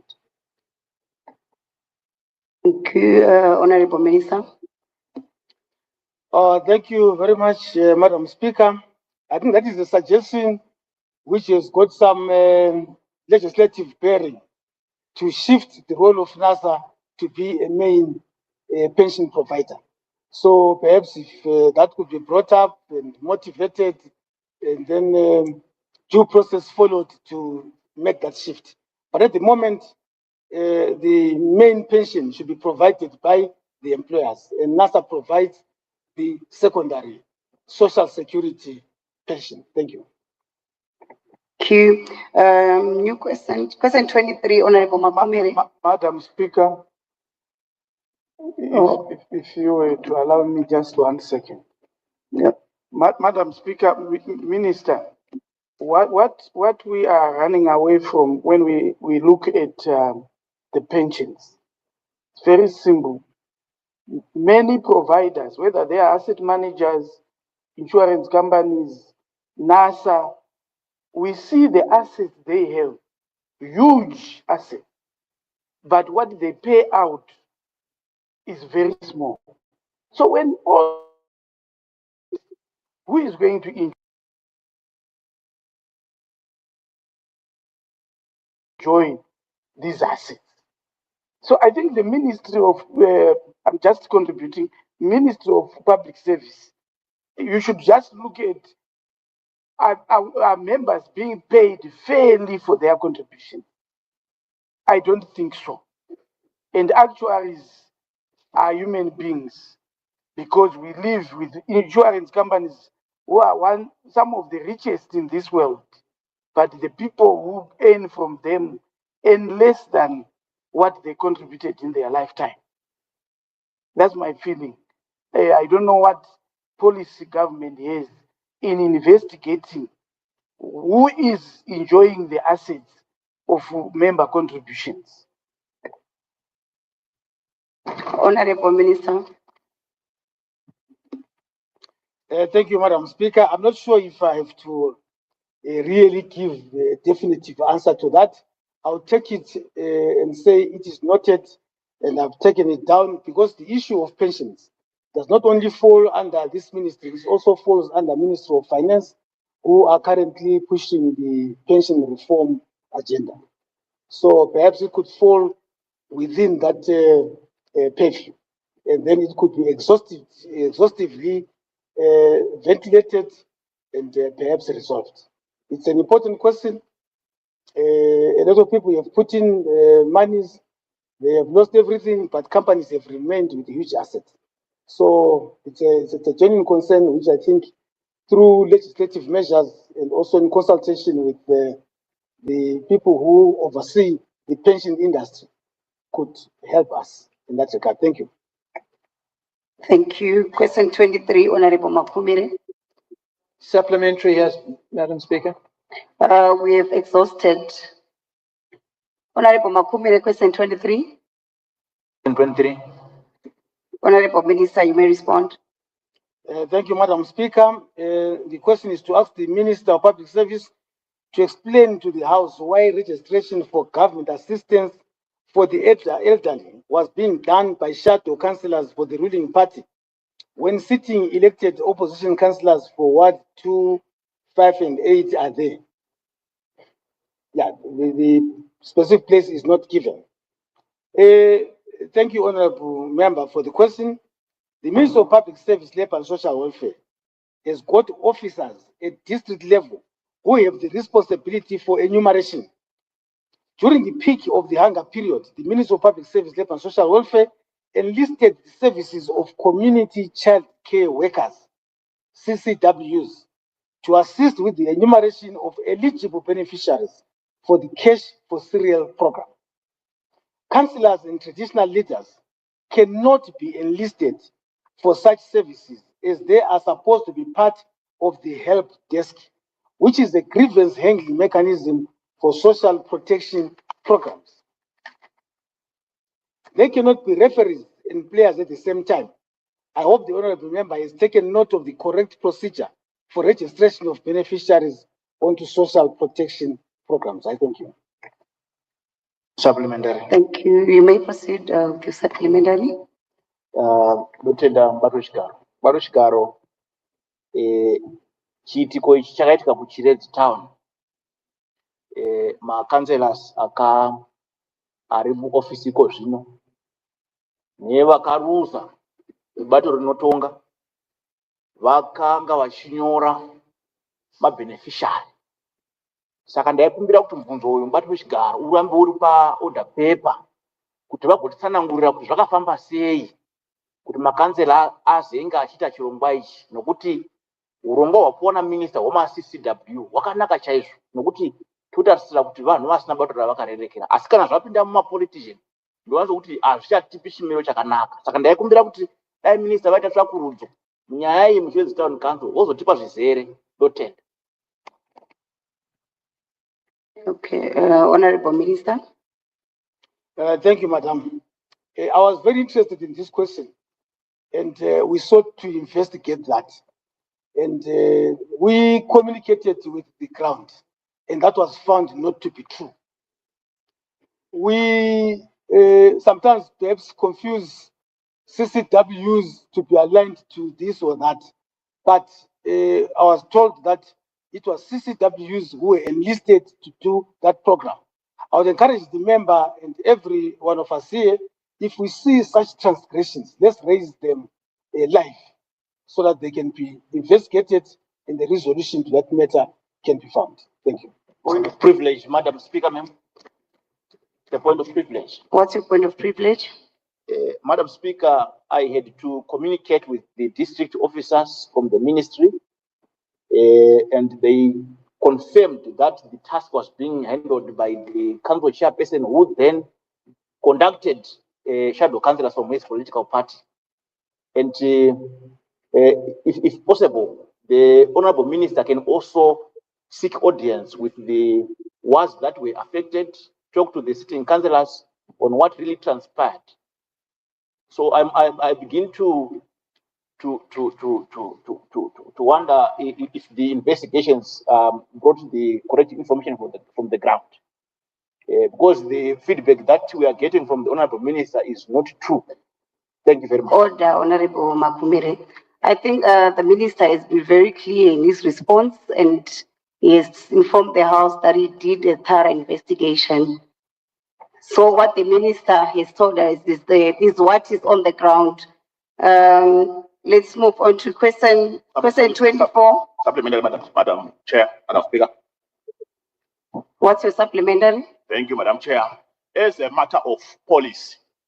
Are politicians allowed to be part of CCW under the Ministry of Public Service Social Welfare? Thank you. Thank you. Honorable Minister, you may respond. Is introducing a complication because now we have to check if those people indeed are politicians. What I would advise would be that I think what I would advise is that if the member who brought up the question is not satisfied, is to come to the office on a bilateral. Then we can bring in the officers and perhaps talk more around that issue. Because here we may be general and might never be able to converge. Thank you. Thank you. Question 24, 25, and 26. Honorable Makumire, you have exhausted your 4 questions for this session. So I therefore request the Honorable Minister to submit the written responses. Question 27, Honorable Chuma S. Question 27, Madam Speaker. Honorable Minister. Thank you, Madam Speaker. The question is to ask the Minister of Public Service to state the criteria used in the disbursement of BIM funds to schools, especially in the rural areas, and when the ministry intends to clear outstanding areas. Thank you, Honorable Member, for that question. BIM payments are guided by the BIM manual, which emphasizes the equal disbursement of resources to all schools with BIM beneficiaries. However, this disbursement is guided by the availability of cash from Treasury. The last full payment we did was in 2022, when Treasury released sufficient amounts. However, subsequent disbursements haven't been enough to cover everyone, hence the accrual of arrears. We are in active engagement with Treasury to clear all arrears, and Treasury is committed to the same. As such, once Treasury releases the funds, my ministry will clear all the outstanding arrears. I thank you. Thank you. Supplementary, Honorable Chuma. Madam Speaker. Chokutanga mubvunzo wao wakaenda wakadimburwa kuna minister. Madam Speaker, kuma zvikoro zvedu kwatinobva uko zviri kutora vana up to 70-80% vanobhadharirwa neBIM. Saka kana minister vachipupura muimba ino kuti kubva 2022 havana kumbonge kune mari yakaenda kunobhadhara kuzvikoro. Zvazvinoreva ndezvekuti zvikoro zvinotofaka. Ndezvipi zvimwe zvavangaita nechimbi kuti vabatsiridze zvikoro izvozvo, nokuti zvikoro izvi isusu ma-honorable members muno tisi tinenge taakutambura kutenga machoko, kutenga even maflag, kuendesa vana kumasports, nokuti mari dzevana vanobhadhara vanenge vari vashoma, hadzikwani kuwana zvikwanisiro zvinoita kuti chikoro chienderere mberi. Saka minister dai vatitsanangurira kuti ndezvipi zvavangaita nenguva pfupi kuti vangazviita rini, nokuti kana takatarisa ndipasemuenzaniso pandikuti mubvunzo wangu wadimburwa ndine chikoro chimwe chinonzi Madziva Zvido Secondary School chino kubva 2022 kusvika izvezvi mari yase yakusvika $41,000 isati yabhadhara iri kunzi iri kuBIM. Chikoro chiri kutambura. Maita basa. Honorable Minister. Thank you very much, Madam Speaker. That is very correct.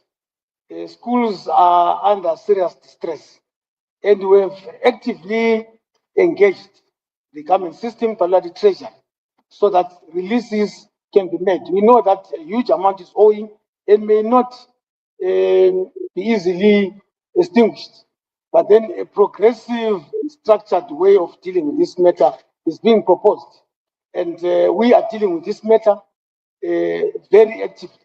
And my colleagues here will confirm that the Ministry of Finance is actively mobilized so that BIM payments can be made. The distress in schools is highly acknowledged, and wouldn't want, and it is government responsibility to make sure that those that are privileged are also assisted, and government is committed to doing that. I thank you. Supplementary.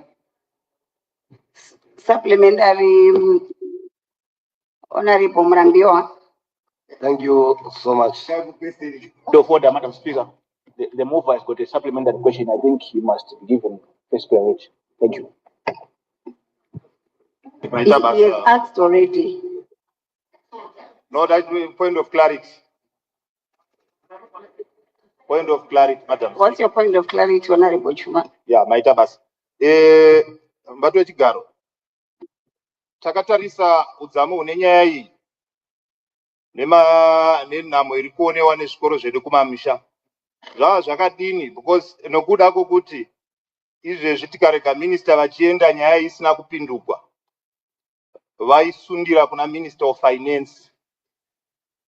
Zvazvinoreva ndezvekuti hatuwani mhinduro nechimbi. Saka zvakadini kuti iwo minister vaite kuti iwo minister of Finance vauye mumba munomu vataurewo kuti chavari kuita panyaya yebhimu nokuti iyi nyaya yanetsa zvikuru kuzvikoro. Maita basa. Honorable Murambiwa. Maita basa, Honorable Speaker. Mubvunzo wangu wekuwedzera wandinawo kuna minister ndokuti ndinokumbira kuziva kuti vanoshandisa yatingati criteria ipi pavanoallocata mari dzebhimu kuzvikoro, kuti pachikoro A zviri munharaunda imwe chete, chimwe chikoro vana 90% vari mubhimu, huenda pa chikoro chiri panoteverapo munharaunda imwe chete chinenge chine vana vari mubhimu 15%. Saka ndingada kuziva kuti vanomboallocata vakatarisa chinyi, sezvo tichiona kuti zvikoro izvi zvinenge zviri munharaunda imwe chete. Maita basa. Honorable Minister. Thank you, Madam Speaker. Now, the criteria really comes through a handbook which is issued by the Ministry of Primary and Secondary Education. That is what is followed. The school selection committees follow that criteria. But basically, from a social protection point of view, that is a program to cater for the underprivileged. So the number of students per particular school depends on some variables, one of which naturally could be the enrollment, that is the size of the school, and secondly, the level of vulnerability in that community. So those two brought together inform, then help the Ministry of Primary and Secondary Education to then determine the criteria and then advise the school selection committees to move accordingly. I thank you. Thank you. My supplementary questions are I'm deferring question 28. Question 29, Honorable. Point of order, Madam Speaker. Ndatitarisira kuti minister vachapindura pane zvandataura mabva mangosimudza Honorable Murambiwa tisina kunzwa zvavari. I did not recognize you, Honorable Chuma. What's your point of order? Okay. Ndandichiti nini? Panda raise a point of clarity yangu. Ndataura minister vana kupuwa mukana wokuti vapindure pane zvandandataura mazosimudza Honorable Murambiwa minister vasati vataura. Maita basa. Okay, Honorable Chuma, was it a clarity or it was a suggestion? Because it was more of a suggestion. You were suggesting that the minister comes with the Minister of Finance. So I did not get the clarity part of it. Yeah, ndizvo zvanga zvifanira kupindurwa naiwo minister kuti vachaita sei kuna Minister of Finance nokuti inyaya iri kupisa. Honorable Minister.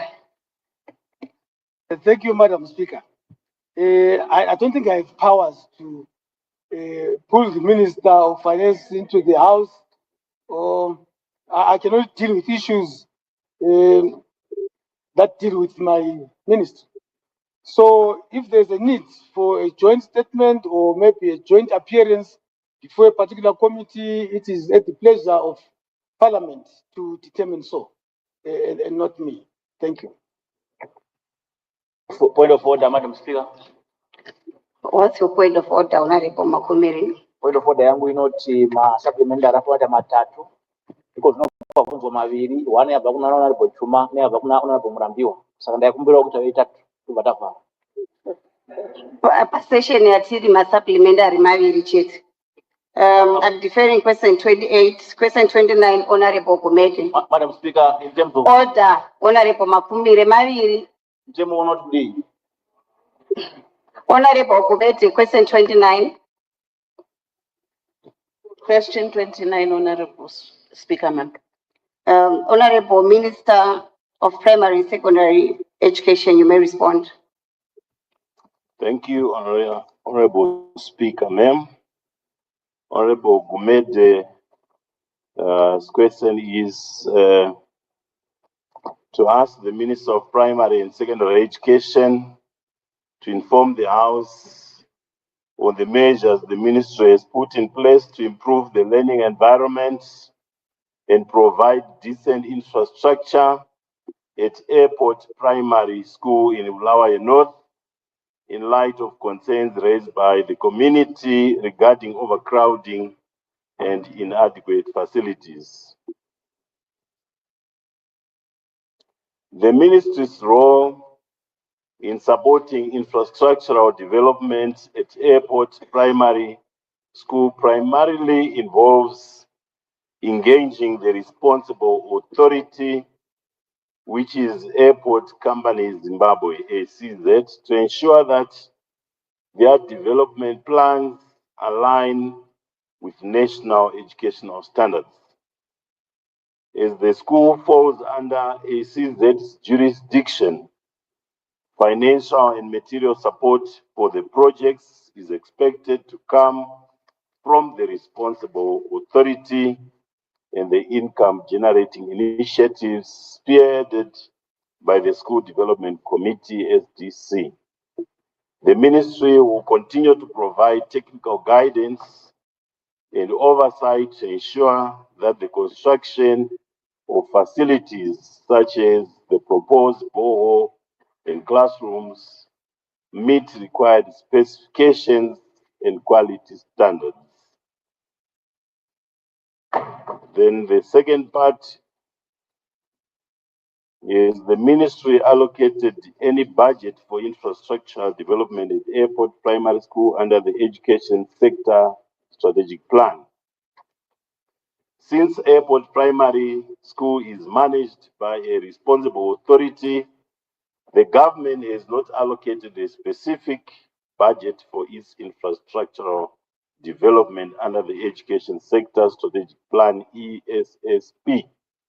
However, the ministry recognizes the importance of maintaining adequate and proper learning conditions and is actively collaborating with ACZ and the local community to address the identified challenges. The ministry remains committed to facilitating coordination between all stakeholders to expedite the implementation of the planned infrastructure projects and will monitor progress to ensure compliance with educational and infrastructure policies. I submit, Madam Speaker, ma'am. Thank you. Supplementary. Supplementary, Honorable Gumede. Ngiyabonga kakhulu impendulo engiyitholileyo evela ku-Minister we-Primary and Secondary Education.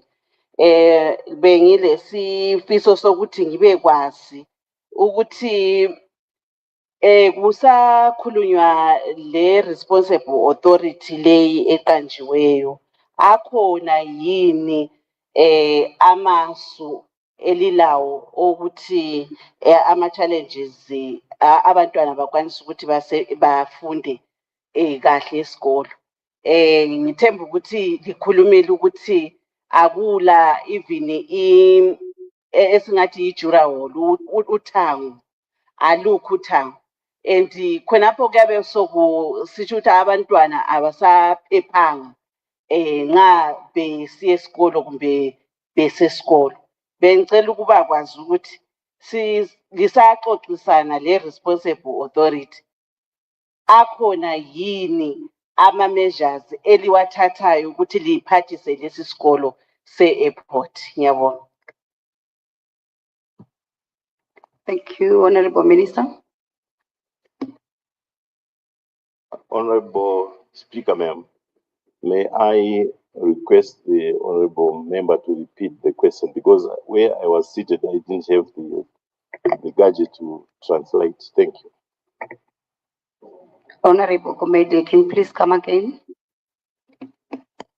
Umbuzo wami Madam Speaker yikuthi sengizwile ukuthi kule responsible authority eyikhangele isikolo se-airport kusaxoxiswana labo abe-ACZ i-ministry ilawo yini ama-measures abangabe bewafakile ngoba sikhangela ukuphepha kwabantwana isikolo lesi i-infrastructure yakhona ayimanga ngendlela abalama-toilet asebenza kuhle abala jurawall eyiye ngavikela abantwana esingathi yikubavikela i-security yabo nxa besesikolo.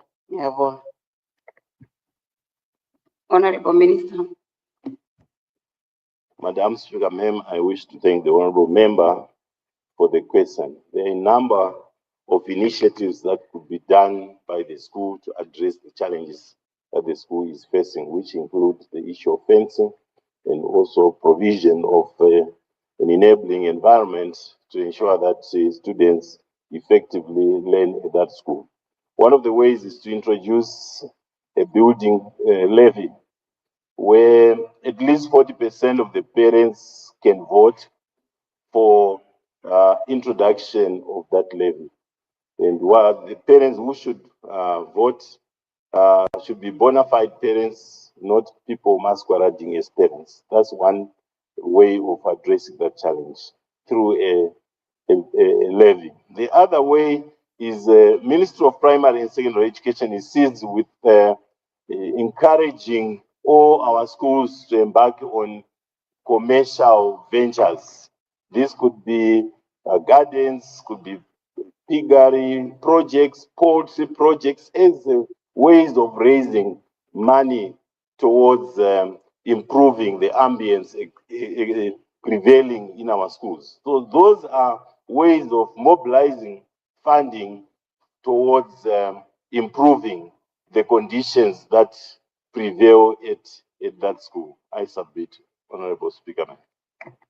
Thank you. Order. In terms of standing order number 68, time for questions with notice is expired.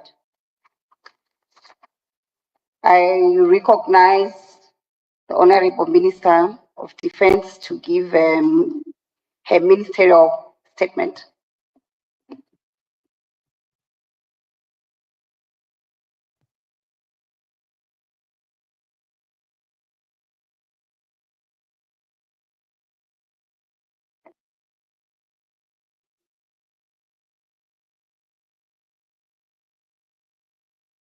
Madam Speaker, allow me to thank the august House for the unflinching support rendered towards the fight against the drug and substance abuse menace in the country.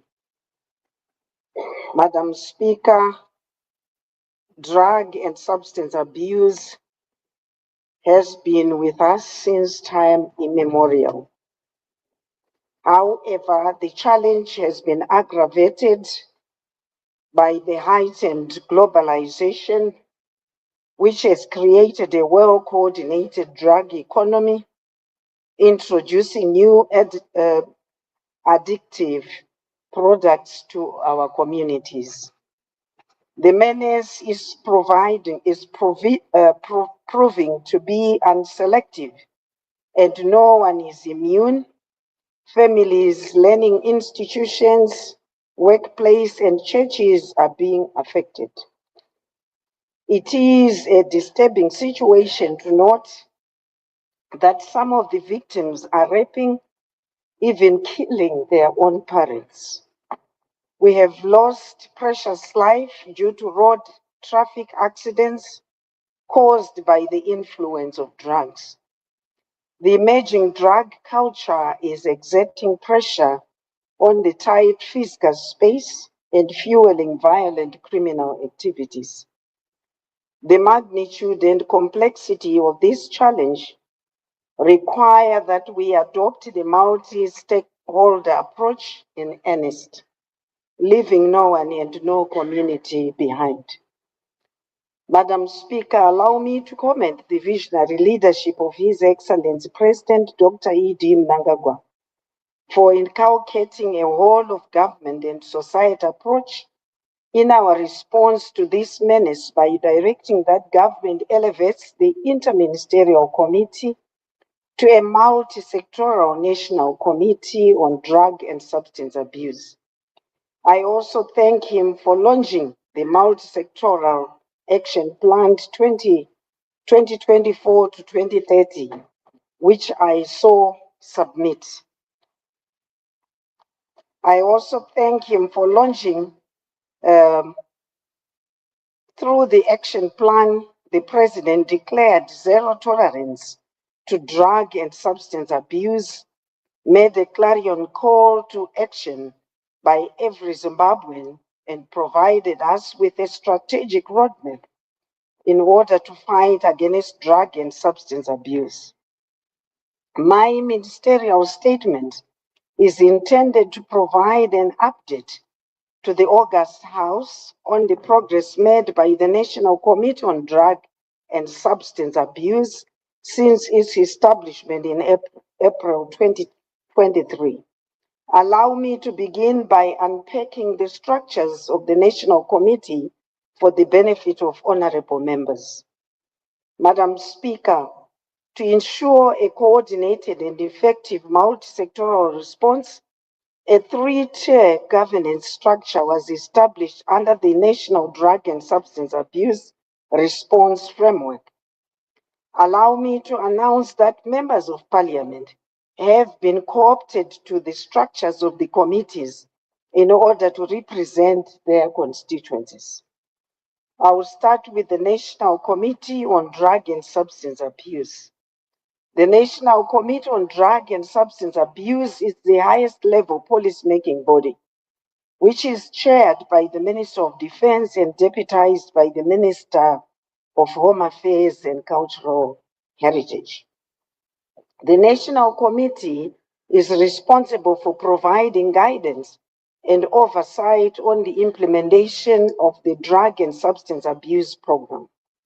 Members include all the ministries, ministers of state for provincial affairs and devolution, chief secretary to president and cabinet, the chairman of the Public Service Commission, deputy chief secretaries, the secretary to the Public Service Commission, the secretary for finance and economic development, Joint Operations Command, the president of the Chiefs Council and his deputy, the leadership of Council of Churches and Indigenous Churches, Association of Universities, in particular vice chancellors and development partners and parliament chief whips.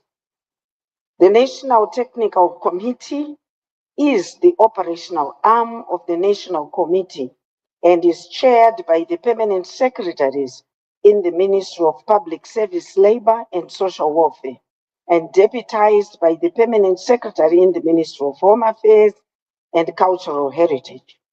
Members are the permanent secretaries from line ministries, heads of agencies, and the public health advisor in the Office of the President and Cabinet. The Technical Committee provides technical guidance, coordination, and reporting mechanisms on the national response. Regarding some national committees, these are provincial committees, which is chaired by the Ministers of State for Provincial Affairs and Devolution. The committee provides guidance and oversight to district committees.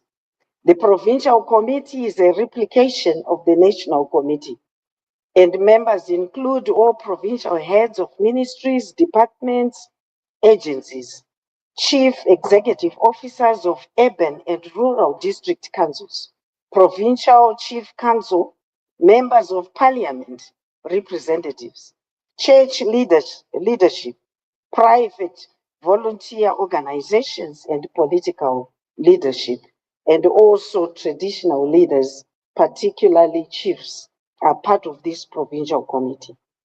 On district committees, the district committee is a replication also of the provincial committee and is chaired by district development coordinators. Members are ministries, departments, agencies, district heads of chiefs, members of parliament, district heads of religious organizations, private voluntary organizations, and also political leadership.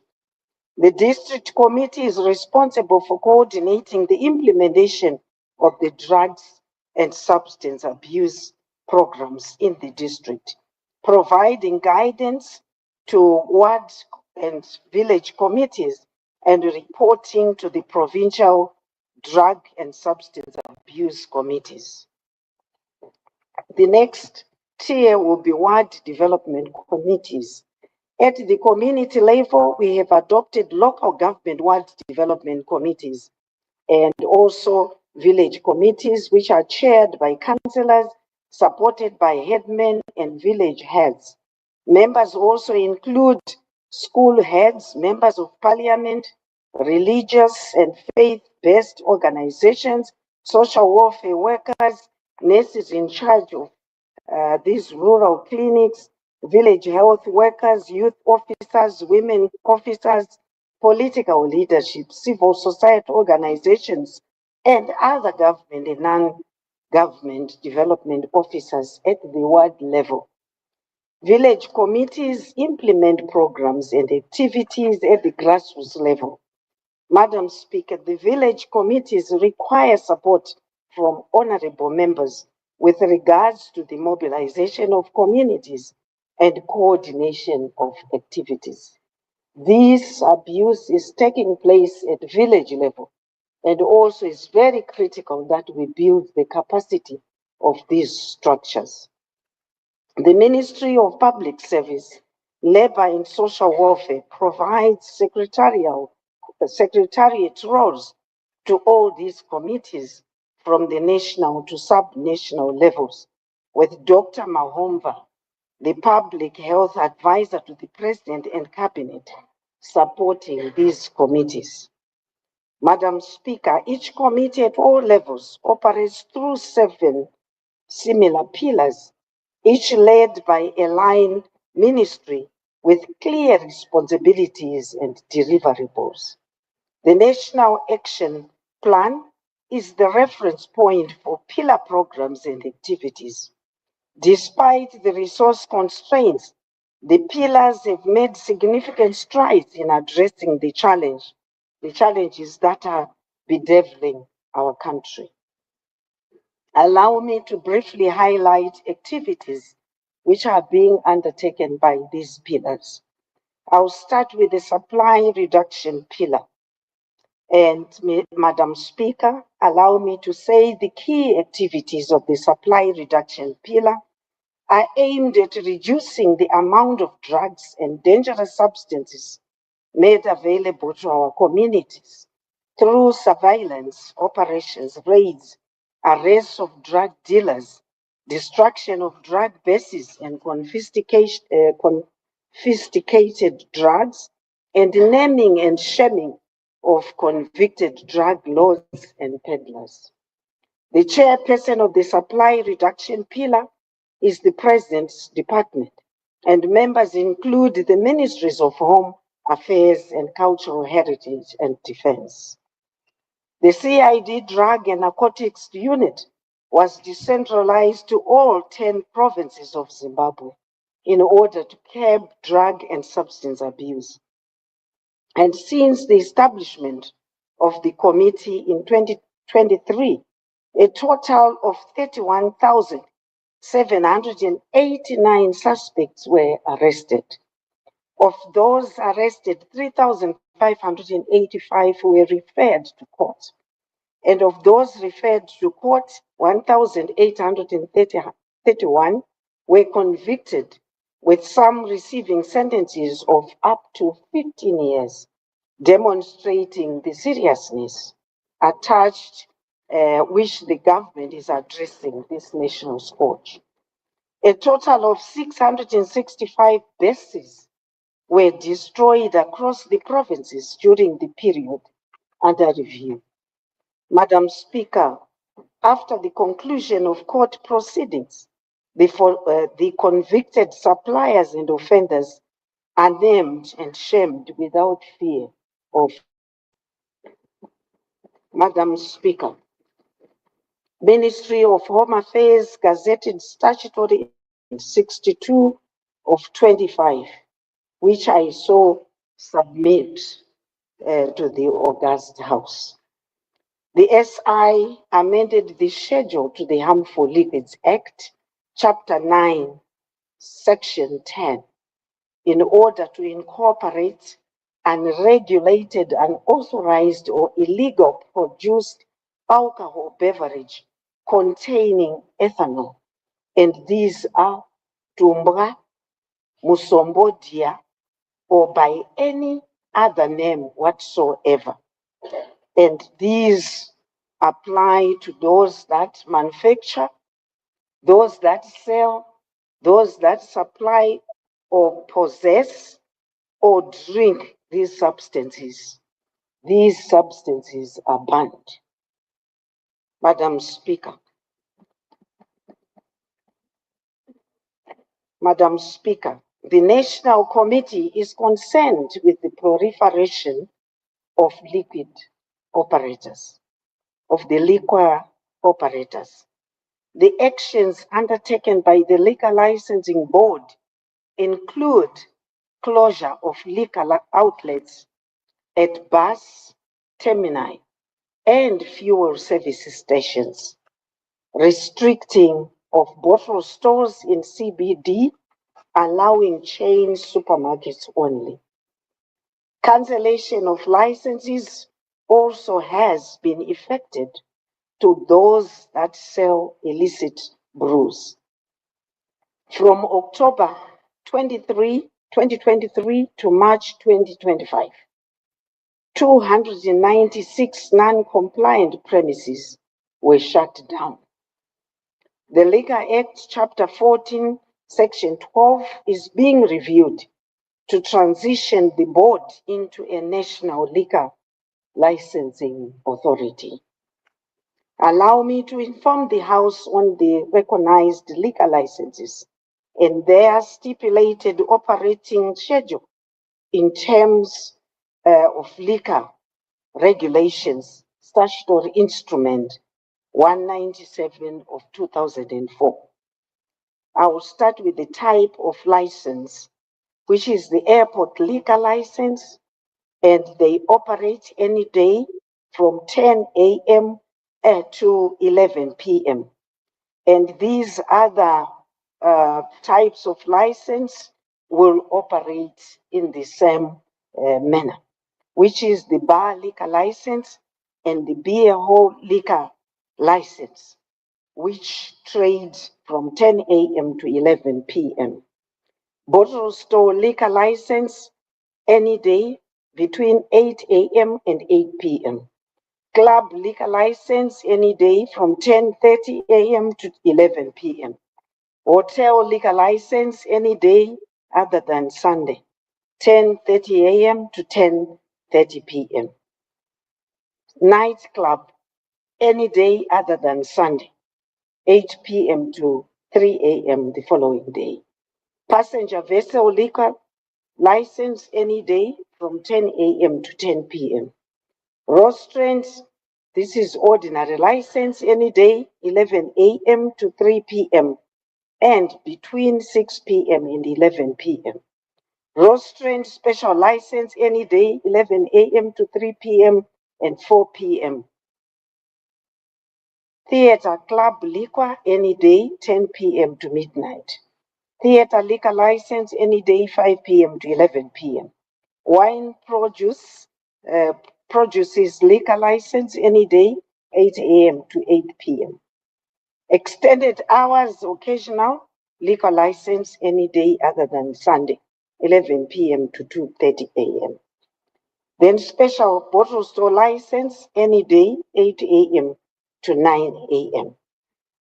Communities are encouraged to report drug supplies and peddlers to their nearest police station. Anonymous reports can be made to CID Drugs and Narcotics on 0242 777593 or WhatsApp number 0712 800 197. The honorable members are the eyes and ears of the pillar. The drug economy is rooted and thrives in our constituencies. Mr. Speaker, Madam Speaker, it is the responsibility of honorable members to protect the electorate which ushered them to this august house. The supply of drugs to our communities is a threat to our support base. We appeal to honorable members to provide more information on drug barons, peddlers, drug bases, and errant liquor operators. I now move on to demand reduction pillar. Madam Speaker, the activities of demand reduction are centered on awareness and education on the dangers of drug and substance abuse at the family level, community level, churches, earning institutions, and workplace. The pillar is also tasked to design programs and activities to occupy and empower the youth to avoid idleness and starve the drug market. The chairperson for demand reduction pillar is the Minister of Youth Empowerment, Development and Vocational Training. And members include ministries of primary and secondary education, higher and tertiary education, public service and labor, home affairs and cultural heritage, women affairs, local government, finance and economic development. Development partners, community-based organizations, churches and traditional leadership, and also the portfolio committee responsible for this particular pillar in Parliament. A total of 9,931,926 people were reached through coordinated education and awareness campaigns led by pillar stakeholders, including religious organizations and government ministries. Additionally, the Ministry of Youth Empowerment engaged 89 heads of denominations to disseminate the multi-sectoral plan against drug and substance abuse, ensuring that faith-based communities are actively involved in prevention efforts. And through a multi-ministerial effort involving the Ministry of Youth Empowerment, Sport, Land, Education and Women Affairs, substantial progress has been made in providing livelihood and empowerment programs. A lot of 45 vocational training centers and 25 satellites across the country have been revitalized to offer courses in agriculture, engineering, construction, electrical, hospitality, and cosmetology to the youth. The Youth Services in Zimbabwe program has trained about 2,958 youths. Mechanisms have been put in place to provide a pathway for drug and substance abuse survivors. The current training at Dadaya, Vumba, and Guyu training centers accommodated about 70 drug and substance use survivors from the enrollment of 1,844 youths. The Ministry of Youth Empowerment, Development and Vocational Training through the Youth Fund is offering project loans to the youth as individuals and in groups for youth empowerment. The Youth Build Zimbabwe is encouraging youths to participate in the development of their communities by providing labor to construct, rehabilitate classrooms, clinics, and community halls. Junior parliamentarians are capacitated on drug and substance abuse issues during parliamentary sessions, and these young leaders now serve as key advocates for prevention, sensitization, and peer education among youth constituencies. The Nanga program established sport, arts, and culture clubs reaching over 12,000 youth people. In addition, the demand reduction pillar through the Ministry of Primary and Secondary School has conducted community service fairs and career fairs.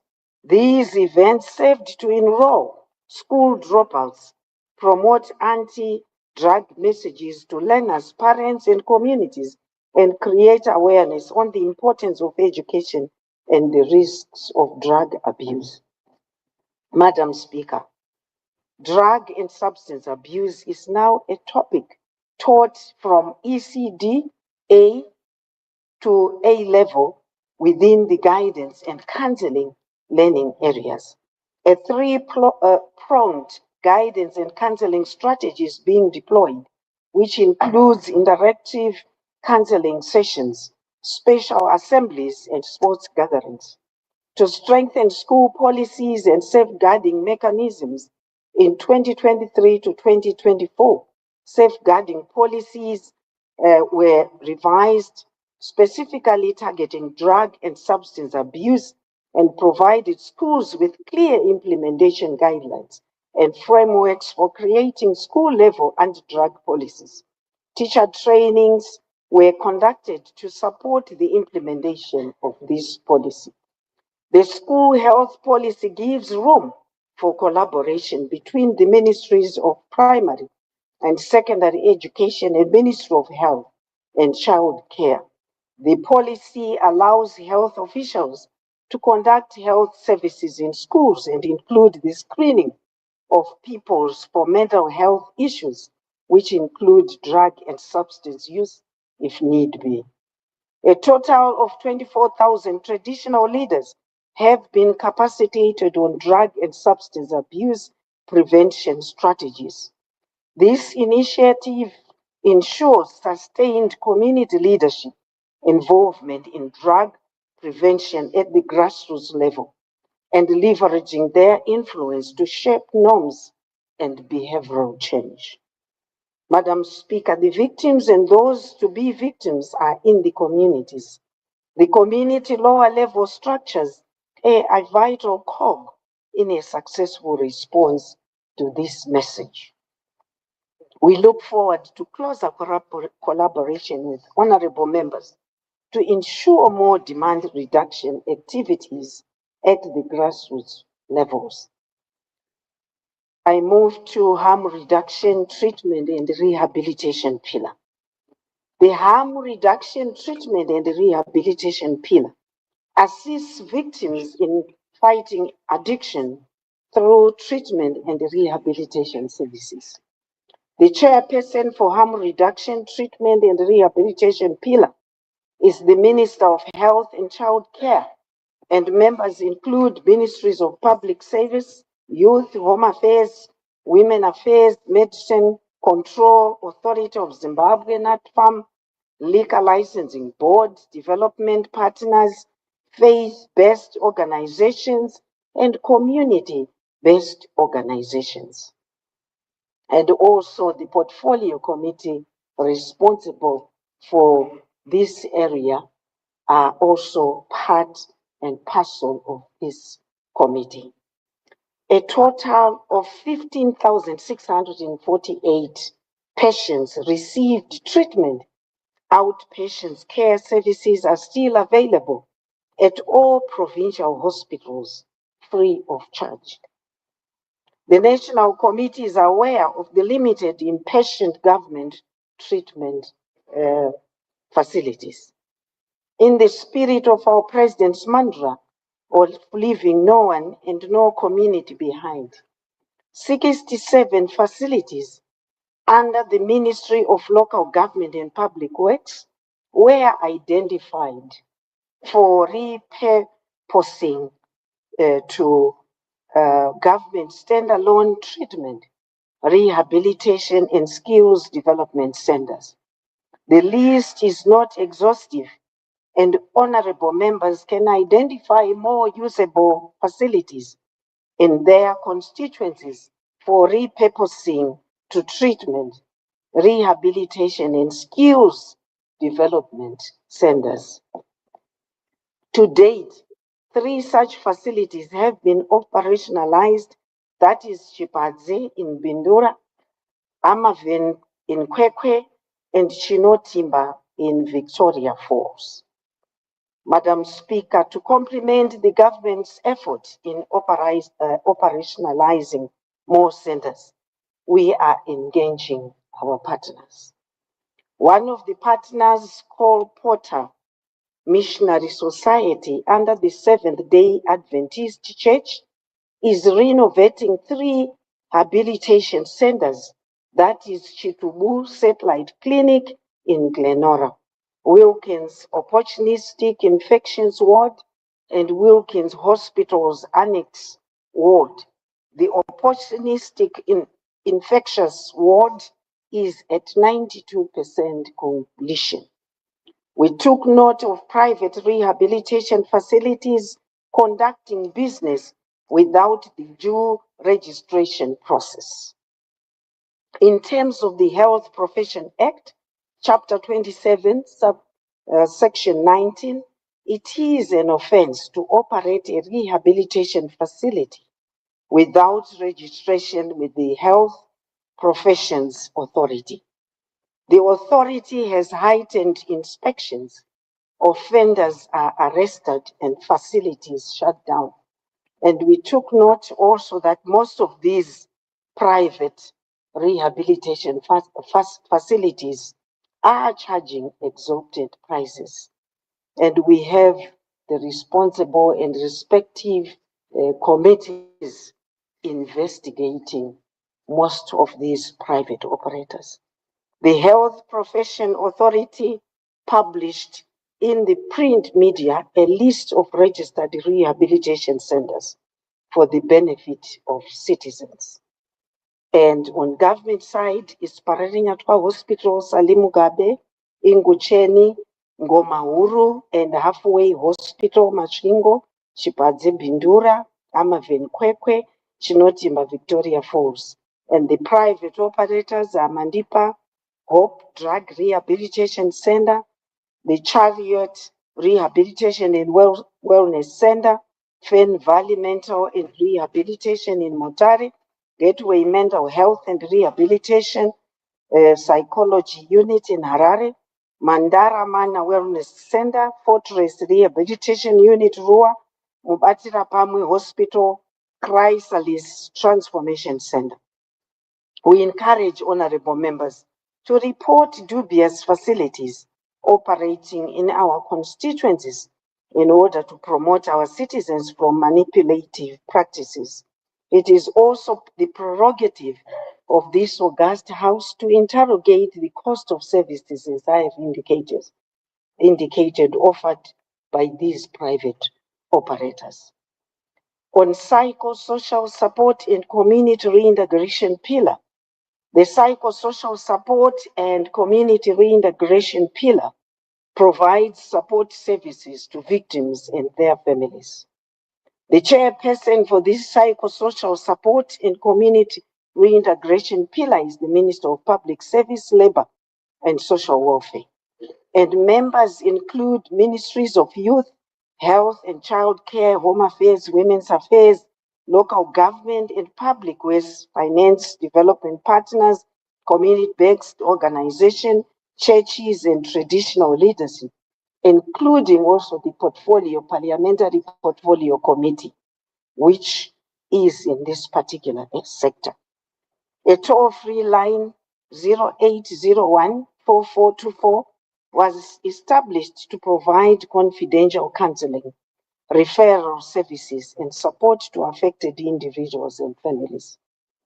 Additionally, Ministry of Health COVID-19 call center with dial number 2024 was repurposed to a mental health care center to provide complementary drug and substance counseling and referral services. We appeal to honorable members to publicize the toll-free numbers. To date, the toll-free platform has reached over 10,356 people, offered timely intervention, and connected communities with life-saving services. The two outpatient patient psychosocial support centers in Harare, Makombe Complex, and 4th Street, Bulawayo, under the Ministry of Public Service, Labor and Social Welfare, provided outpatient psychosocial support services to 11,340 individuals and families. As a way of promoting positive parenting and preventing relapse in communities, there are currently 688 functional parenting groups across the provinces, and these groups aim to strengthen family bonds, equip parents with effective parenting skills, and create supportive environments for children's growth and development. They also serve as platforms for peer support and the sharing of best practices in child rearing. A total of 160 community-based support groups have been established across all provinces, spearheaded by religious leaders, private partners also. Additionally, establishment of drug-free livelihood centers is being earmarked for, with Old Highfields Community Hall already operational. The legal and policy pillar. Madam Speaker, the legal and policy pillar is seized with reviewing our laws and policies to effectively combat drugs and substance abuse. The chairperson for the legal and policy pillar is the Minister of Justice, Legal and Parliamentary Affairs, and the members are all ministries. The Dangerous Drugs Act, Chapter 15, Section 2, was amended through promulgation of Statutory Instrument 167 of 2024, which lists crystal meth, Motoriro, under the schedule in the Dangerous Drugs Act, Chapter 15, Section 2, for much more punitive sentences. The National Committee recommended the establishment of a Drug and Substance Abuse Control Agency to ensure long-lasting solutions to the menace. And the bill is to be tabled before Cabinet, and we are hoping that next week this will find accommodation into Cabinet. Amongst the proposed Cabinet functions of the agency, these functions include enhancing coordination, swiftly responding with regulations to close legislative gaps, and imposing stiffer penalties outside the standard scale of fines. The bill for the agency, as I have indicated, will be tabled before Cabinet next week. We appeal to the August House to support the bill once it is presented to Parliament and expedite the due processes. We employ the August House to assist the judiciary with punitive laws. In other jurisdictions, drug trafficking is a serious offense, and this House can lobby for sentences linked to the number of lives destroyed. Drug and substance abuse is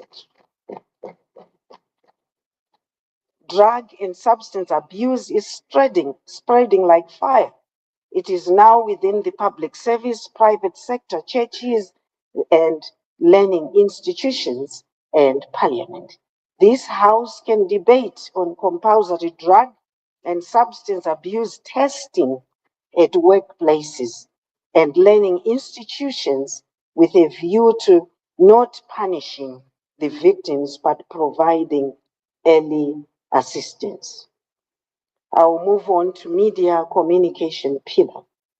The media and communication pillar informs and educates the public on drug and substance abuse and is chaired by the Minister of Information, Publicity and Broadcasting Services, and all ministries are members. The Information, Education and Communication tool was developed and is ready for use by stakeholders, including Parliament. The pillar also provides media coverage on activities done by ministries, departments, agencies, and other stakeholders, including Parliament. The artificial intelligence chatbot phase 1 was completed and work is in progress on phase 2. Honorable members are pivotal in the dissemination of educational materials to communities. Resource mobilization and economic strengthening pillar. The resource mobilization pillar is the fundraising arm of the National Committee that ensures all pillars are funded to undertake their activities in the combating of the menace.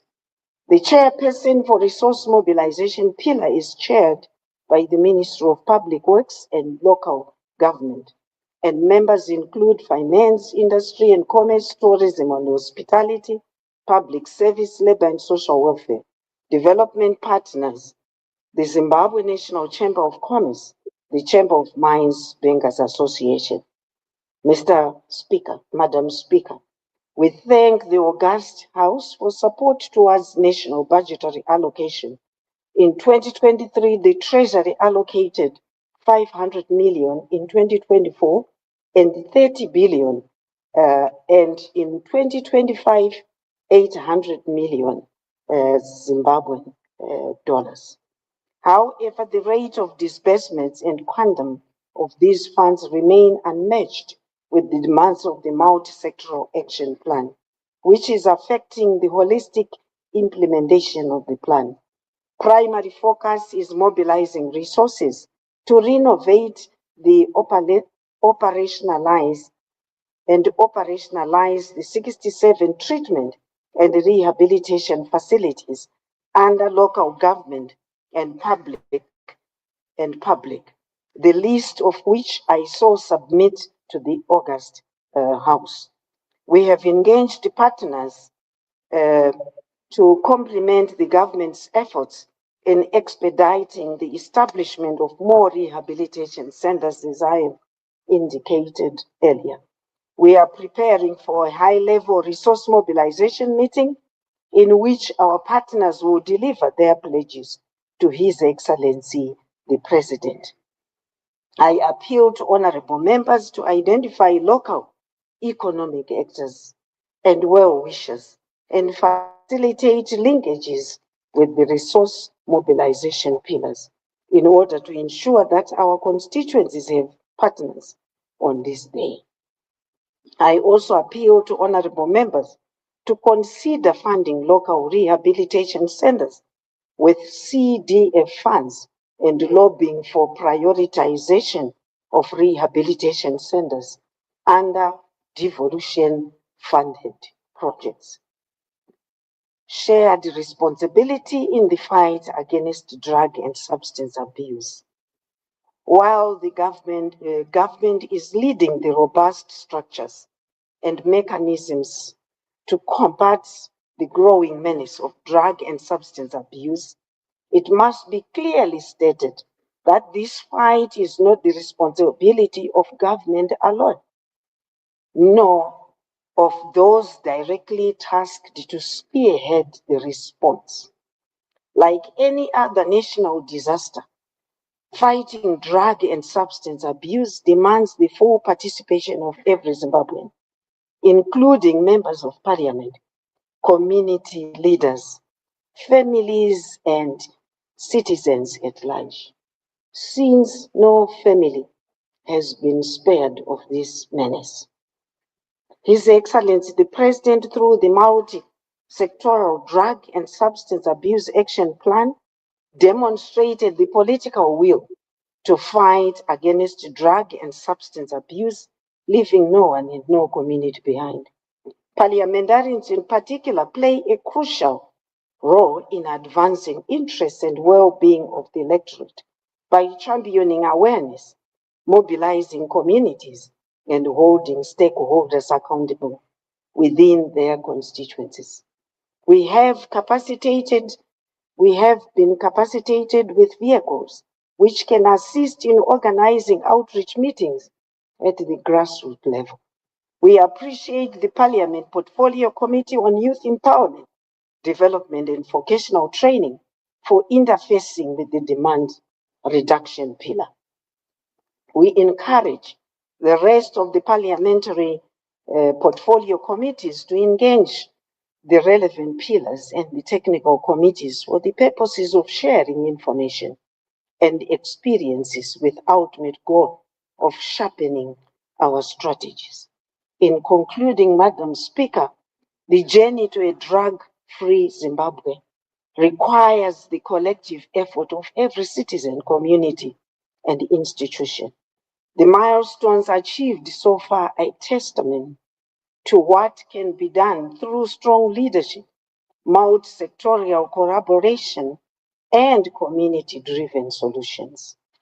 As we advance towards Vision 2030, government remains resolute in building a Zimbabwe where every young person can thrive free from the chains in addiction.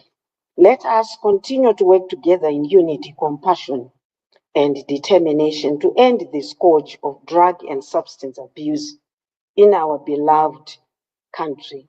I so submit, Madam Speaker. Thank you, Honorable Minister. Are there any matters of clarity? I recognize Honorable Chidua. Yeah, thank you so much, Madam Speaker, ma'am. And I want to make my submission by thanking the Honorable Minister for the comprehensive and informative ministerial statement, which comes at a time when our communities are overwhelmed with this problem of drug and substance abuse. And I would also want to applaud the work that is being done by the National Committee, which is implementing the Zimbabwe Multi-Sectoral Drug and Substance Abuse Plan 2024 up to 2030. But the point of clarity that I also wanted to find out from the Honorable Minister is how far they are also taking into account that the drug and substance abuse seems now to be a regional problem and it's a cross-border problem. As we implement the drug and substance abuse plan, to what extent are we... Order, Honorable Chidua. You are now debating. Can you please stick to your point that you need clarity on? Yes. You may proceed. My point of clarity is if the committee is taking into account a regional approach in fighting drug and substance abuse. Thank you. Any points of clarity? I recognize Honorable Dr. Kubi. Thank you very much, Madam Speaker, ma'am. I would also like to add my voice in thanking the Honorable Minister for an incisive presentation on drug and substance abuse, because drugs are destroying the social fabric of our nation. And the issue that I need clarity on is that you said that about 31,000 people were arrested and 3,000 were taken to court and 1,000 were convicted. My problem is that from 30,000 to 3 and to 1, you will find that the 1,000 which was arrested, those are small boys. The kingpins are still out there. There is this issue of catch and release where people are caught and they are released. Honorable Minister, can you please clarify why these 31,000 were not taken to court and convicted? Because As long as if we have been found to be selling drugs, you must be convicted immediately and sent to prison because you are destroying the lives of our children. Our children are now cabbages. If you go everywhere, we'll see our children are cabbages, and it is destroying this country. Honorable Minister, can you please do something? I know you are doing a lot, but can you please go a step further and arrest these kingpins? These streams where these drugs are flowing from, can they be arrested? Thank you. Points of clarity. I recognize Honorable Bajila. Thank you so much, Madam Speaker. I would also like to thank the Minister for this statement. What I would like to find out is when she was speaking about operating hours for these places that sell alcohol, she mentioned about a license for extended hours, which can be sought, and it runs from 11 p.m. to 2:30 a.m. What I would like to find out about this license is, can this kind of license be given permanently? That this institution has an extended hours license, or is it a license that you can find, that you can apply for if you have got a specific event at your place where you sell liquor? Because there are places that we know that are permanently operating till the mornings. Want to find out if they have this license permanently, and perhaps maybe to also say the issue that says the restaurant licenses run up to 4 p.m. Has there been considerations on what this could mean on tourism in the country if our restaurants will stop selling alcohol at 4 p.m.? I thank you. Point of clarity, Honorable Pijo. Thank you very much. Kutanga ndoda kutenda Honorable Minister ne ministerial statement yavo. Ndanyatsodzidza zvakawanda, ndinotenda Honorable Minister. Asi ndoda kunzwisisa, handina kunyatsonzwisisawo kuti ava vanopinda muma-rehabilitation center umu vanobhadhariswa mari here kana kuti zvinozofamba sei panyaya yemuripo, vari kurapiwa pachena here? Uye rehabilitation program yacho inoita kuti mangwana abude nei? Anobuda ane certificate here rezvimwe zvinhu zvaakutogona, kana kuti vanongoita kuti arege kunywa zvinodhaka? Ndatenda hangu. Point of clarity, I recognize Honorable Tokarepi. Thank you, Madam Speaker. Minister, nokutenda zvikuru nestatement yamauya nayo nema-areas ose anga achitinetsa mazhinji mamatauro. But ndine chinhu one chinondinetsa zvikuru chokuti unonzwa vanoita zvomutemo, anoti mapurisa navamwe vanenge vachirwisana nezvinodhaka, vachiita sokuti vanotsvaka vanhu vanotengesa nevanomwa zvinodhaka. Nokuti vanhu ava chero mukati zvezvi, Honorable Minister, ndinde nemi ndinokuratidzai, anyone, zvinongova public. It's now a clear, like we are a society of vanhu vanongonwa, vanongosvuta izvozvo zvinodhaka. Saka ndaifunga kuti nzvimbo idzi dzinozikamwa, why can't we just go and round these people up? Tikabvapo toenda pamwe patinongoziva pese, tichivavharira ivavo vese.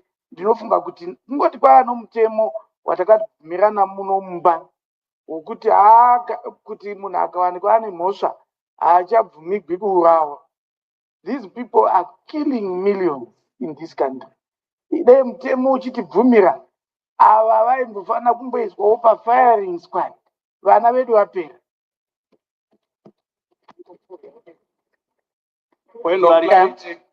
Point of clarity, Honorable Moyo. Thank you, Madam Speaker, ma'am. On supply reduction pillar, you are naming and shaming. It's commendable. How many have been named and shamed by now? And Honorable Minister, are you able to maybe provide a database accordingly to Parliament, detailing even the provinces where these drug lords are? Number three, are these people who have been named and shamed also assisting in naming other members from the cartel? And then on demand reduction pillar, Madam Speaker, ma'am, I don't remember being called to a meeting or any activity at a district structure. And my question is there a clear monitoring and evaluation so that we see these structures from the national committee down to what committee? Thank you, Madam Speaker, ma'am. Clarity. Point of clarity, I recognize Honorable Nyandoro. Maita basa, Madam Speaker. Mubvunzo wangu kuna Honorable Minister ndewekuti tingabatsirikawo sei seba honorable members nebandiko rinoona nezve kuissue malicenses emabottle store. Nekuti malicenses aya dzimweni dzenguva tine mabottle stores ndichitarisa kumusha wandinomirira weSouthampton. Tine mabottle stores akagadzikwa pakati pedzimba anorara achiridza zvinoridzwa kusvika kuma-AM. Tobva tachizama kuti tibatsirikane kubva kumapurisa kunyangwe nevemalocal authorities vanoissue malicenses, but hatina kubatsirika kwatiri kuwanika and vabereki vari kuchema nekuti havasi kurara mudzimba. Danho ripi ringatorwe neNational Licensing Board kuti mabottle stores asaitwa pakati pedzimba? Maita basa. Point of clarity. Point of clarity, Honorable Tsitsijo. Mazvita, Madam Speaker. Ndinoda kutenda zvizhinji statement yauya Honorable Minister of Defense. Nekuvatenda zvizhinji nemapavataura kuti vabereki vava nekushungurudzika nyanyisire madzimai nokuti zviro kwazvo vana gogo vari kubatwa chibharo nevazukuru kuchengeteka kwevana kwava kunetsa. Asi mubvunzo wangu waukuti toita sei vataura mabandiko akawanda zvizhinji ndingati pachirungu makomiti anosvika paward level ekushambadza nekubetsera nyaya yedrug and substance abuse. Asi kune nhaurwa huru inonetsa kumaministries nyaya yemari yekuti basa rifambe, mapepa ekushambadza aprintwe. Urongwa hupi hwavanawo kuti iri basa riendeke zviri nyore vachishandisa mabandiko avataura, makomitizi avataura? Ndatenda. Point of clarity, Honorable Mahlangu. Ngiyabonga Madam Speaker ma'am. Mina iclarity yami ikakhulukazi uminister ukhulume ngama committees district level and ward level lapho okungena khona ikakhulu ama MPs and councillors. Ngingazi from the side yama councillors, from kuma MPs sicela ukuba kwazi. Order, Honorable Mahlangu. Can you please come again? Okay. Ngiyabonga Madam Speaker ma'am. Minister siyabonga nge-ministerial statement ebiswe nguminister. Inhle kakhulu njalo iyasincedisa ukuthi sakhe isizwe sethu. Ngicela ukwazi ikakhulu kuma committees lawa ukungena khona kakhulukazi ama MPs lama councillors ukuthi ama MPs bayakwazi yini, ngoba nxa ngikhangela ngifuna ukukhulumela ngami bengingakwazi, but isikhathi esiningi I participate kuma programs awe drug abuse, awe drug substance abuse, but not as umuntu oku committee. So sicela uba kwazi ukuthi indlela abasebenzisa ngayo ukuthi ama MPs abekwazi, so that sibambane simanage at least ukuthi we do away ngama drugs and abuse substance. Yabo. Point of clarity. Yes, point of clarity, Honorable Tsiva. Thank you, Madam Speaker. Thank you, Minister, ne statement. My points of clarity are: one, on the issue of food and security. In the 3 rehabilitation centers that we have mentioned, the Chipadze, Amaveni, and Chinotimba, because communication with these centers, they are saying they cannot accommodate people with the psycho problems because of security and availability of food. My other point of clarity is why can't we rush to have centers in the areas that we know that there's a higher population of people that have been affected by the use of drug, like our capital cities, so that we might have rehabilitation centers in those areas. Then another clarity is on the issue of hospitals. At the hospitals, Minister, there is no free charge. People are paying for treatment of those affected. If you research further, you see that people are paying, there's no free charge. Then around the issue of the 67 rehabilitation centers, I wanted to know, when do you think these centers can start working or can have been completed on issue of the refurbishment? And in the case,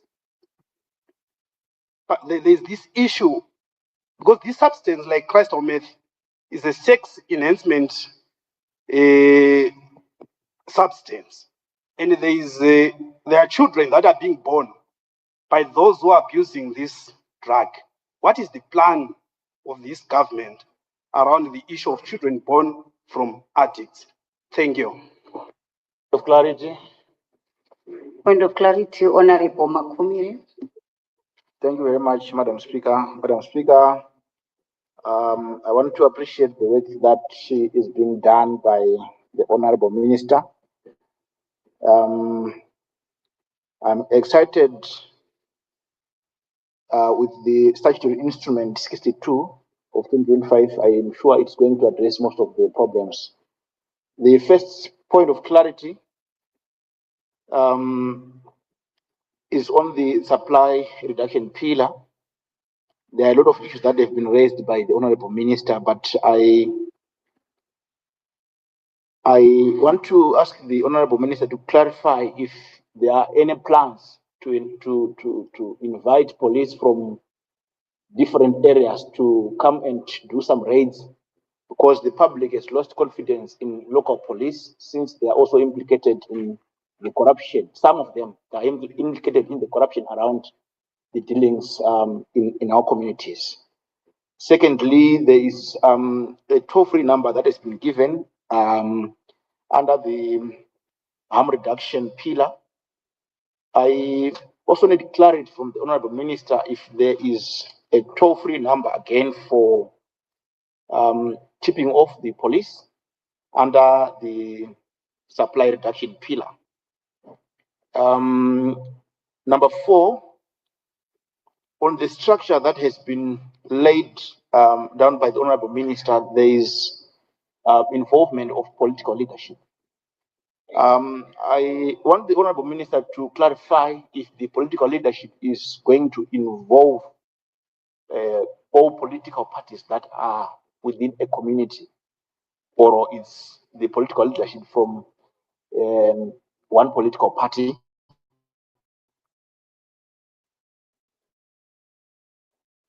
Last,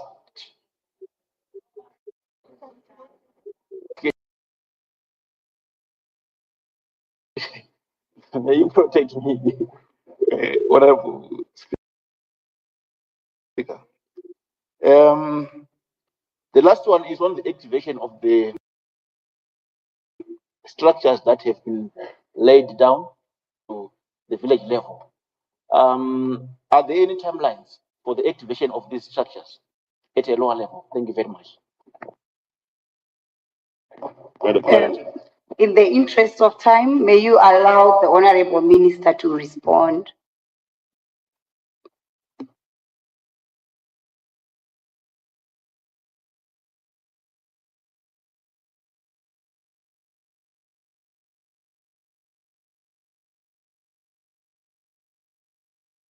Thank you, Madam Speaker.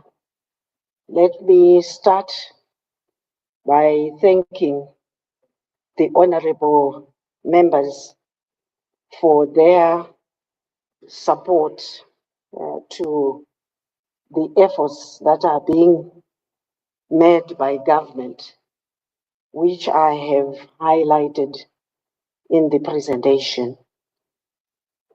Let me attempt to respond to some issues which are quite pertinent. I will start with Honorable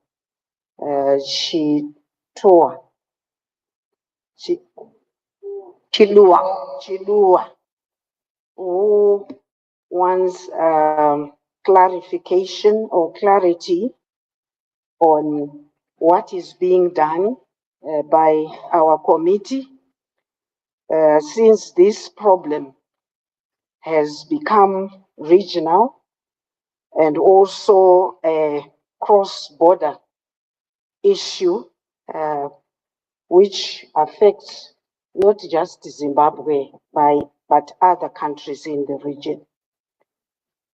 Let me begin by sharing with this August House that we are working with all the other regional countries through SADC and also through Interpol to make sure that we share experiences, and also Interpol assists us particularly to identify those international drug peddlers. And the agency, which is on cards, as I indicated, that now we have reached that stage where the Cabinet Committee on Legislation had deliberated on this. Our main focus will be on enforcement and also sharing of best practices with other countries in the region that have already established these agencies. So I want to assure the August House that the committee will not leave any stone unturned, because Zimbabwe in the past was free of this problem.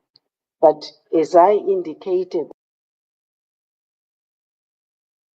that the issue of globalization is caught up with Zimbabwe. But let me also mention that because our multi-current system in Zimbabwe, we have become a target because these peddlers easily access US problem. Because we collaborate, we have been able, other countries like South Africa has been able to arrest some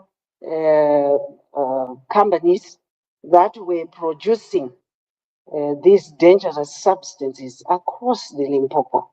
So we are really in control of the situation, but we hope as the agency come into operation, they will do more. And we hope that as a committee will be more effective. Dr. Kope, thank you for supporting the efforts that the committee is making. And you asked me to clarify on what is happening in the area of those that have been arrested, the number being 31,000, and only 1,000 are being dragged before the courts. You need also, honorable member, to appreciate that Cabinet resolved that the police now will not be allowed to fine these offenders. All the cases now will be brought before the courts, and you can imagine the load that is before the judiciary. We really require the judiciary to work 24/7 in order to deal with all these cases. So we are working very closely with the judiciary to make sure that the processing of these cases are speeded up, just to make sure that we, as much as possible, deter most of those involved by the hard fines. I really appreciated the recommendation that came from Honorable Togarepi, drawing lessons from other countries, that most of these offenders, those that deal or sell these drugs and substances, they are put on firing squad. So I'm hoping that this is something that can be discussed in this August House, and it will become a deterrent, because this is a very serious problem that we are facing, and we have to take very stern measures to curtail this serious problem. You also, I don't know the honorable member who made reference to that the kingpins are not being arrested. You may recall that in my presentation, I did allude to quite a number that have been shamed, that have been named and shamed. And I provided the number. If I did not provide the statistics, maybe we can accommodate this at a request which was advanced, that I should provide statistics for other sector. I will touch on it when I make reference to the other request for data. The Honorable Pagira, is it Pagira, regarding the operating hours of the restaurant. Is it restaurant operators? These are licenses that have been advanced before this problem was declared as a menace by His Excellency. And as I have indicated, that the legal pillar is looking at all these loopholes or gaps that are in our legislation or which we find in our acts. And this is an issue that I have taken note of, and the Minister of Justice is not present, but these are issues that we will raise as we meet as a committee. But feel free also to raise this issue when dealing with the individual pillars, in particular that of justice and parliamentary affairs. It's very important to advance some of these recommendations, but I've also taken note of the issues. Then another issue was raised. I didn't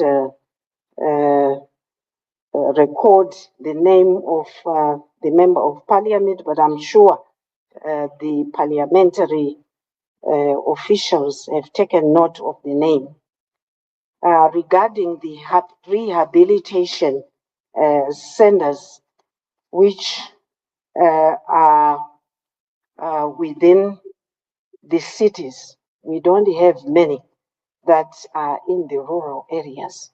I did mention in my presentation that we have identified almost 67 of them, and we have tied all these rehabilitation centers to companies, mining companies or road construction companies that are operating within communities dotted around the country.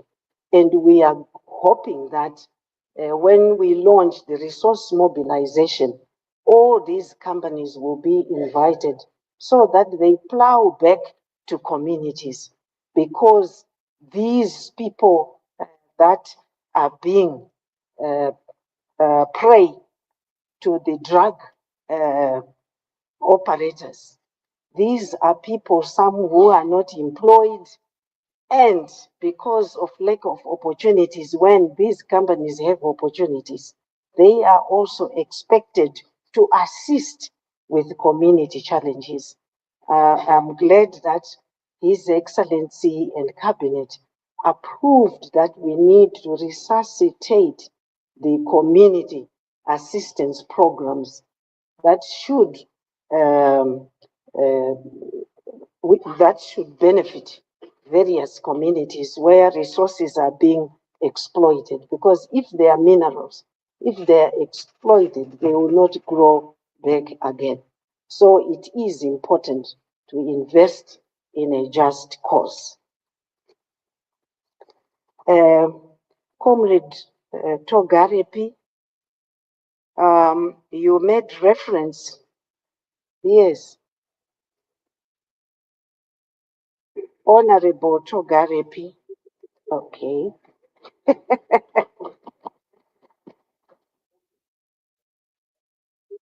My apology.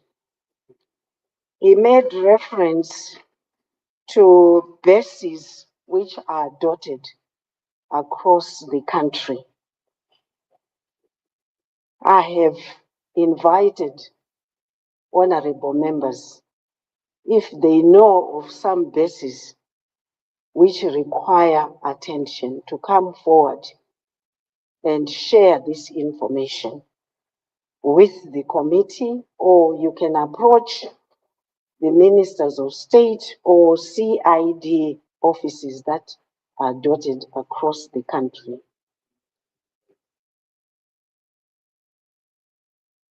This should be private information which can be dropped into a box without necessarily identifying your problems. So there is such provision to protect those people wishing to share that information with the committee. It is a problem. We have succeeded in some areas and not succeeded in others. And as I indicated, that this is not a problem for government alone, but the concerns that you have raised in this August House demonstrates that you are concerned. And we are hoping that as we interact, we can share information so that we can attend to these problems. But also take comfort that as we introduce this bill, where we will be introducing the agency, its responsibility would be to hand down these bases. And so far, as I indicated, we have successfully attended to them and freed the victims. Honorable Moyo, supply pillar, how many have been named and shamed? That's the information that I will present during my next presentation to the August House. And true that the licenses are being advanced to those liquor operators in residential areas. And bear with us that this is an issue that we need investigation. If there are those cases, please report these cases to us.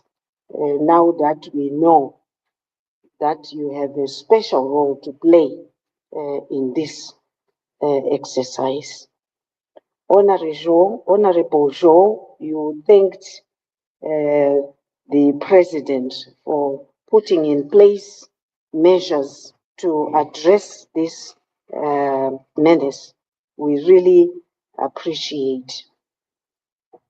You did allude to the committees that are at village level and that they lack literature to be able to disseminate the effective messages to various communities. The committee, you may also appreciate that they are working with the Ministry of Higher and Tertiary Education, in particular the Midlands State University, to come up with literature that covers all the 16 languages so that we are able to disseminate the right messages to various communities in our respective constituencies. So we hope that exercise will be completed soon. The resources that we are mobilizing will go towards some of these exercises because information is critical. We have taken note that even honorable members or even in churches, there is only one statement that is made by either the church leaders that we should guard against those that are taking drugs and substances, and they end there without explaining or defining the problem itself, the types of drugs, how it's affecting society, and also talking about some of these acts that are in place to make sure that we control the operations of these various operators that deal in liquor, and also some of those entities that are selling these dangerous substances like chumbwa and musombodia and the dangerous drugs, which perhaps we will present at my next presentation.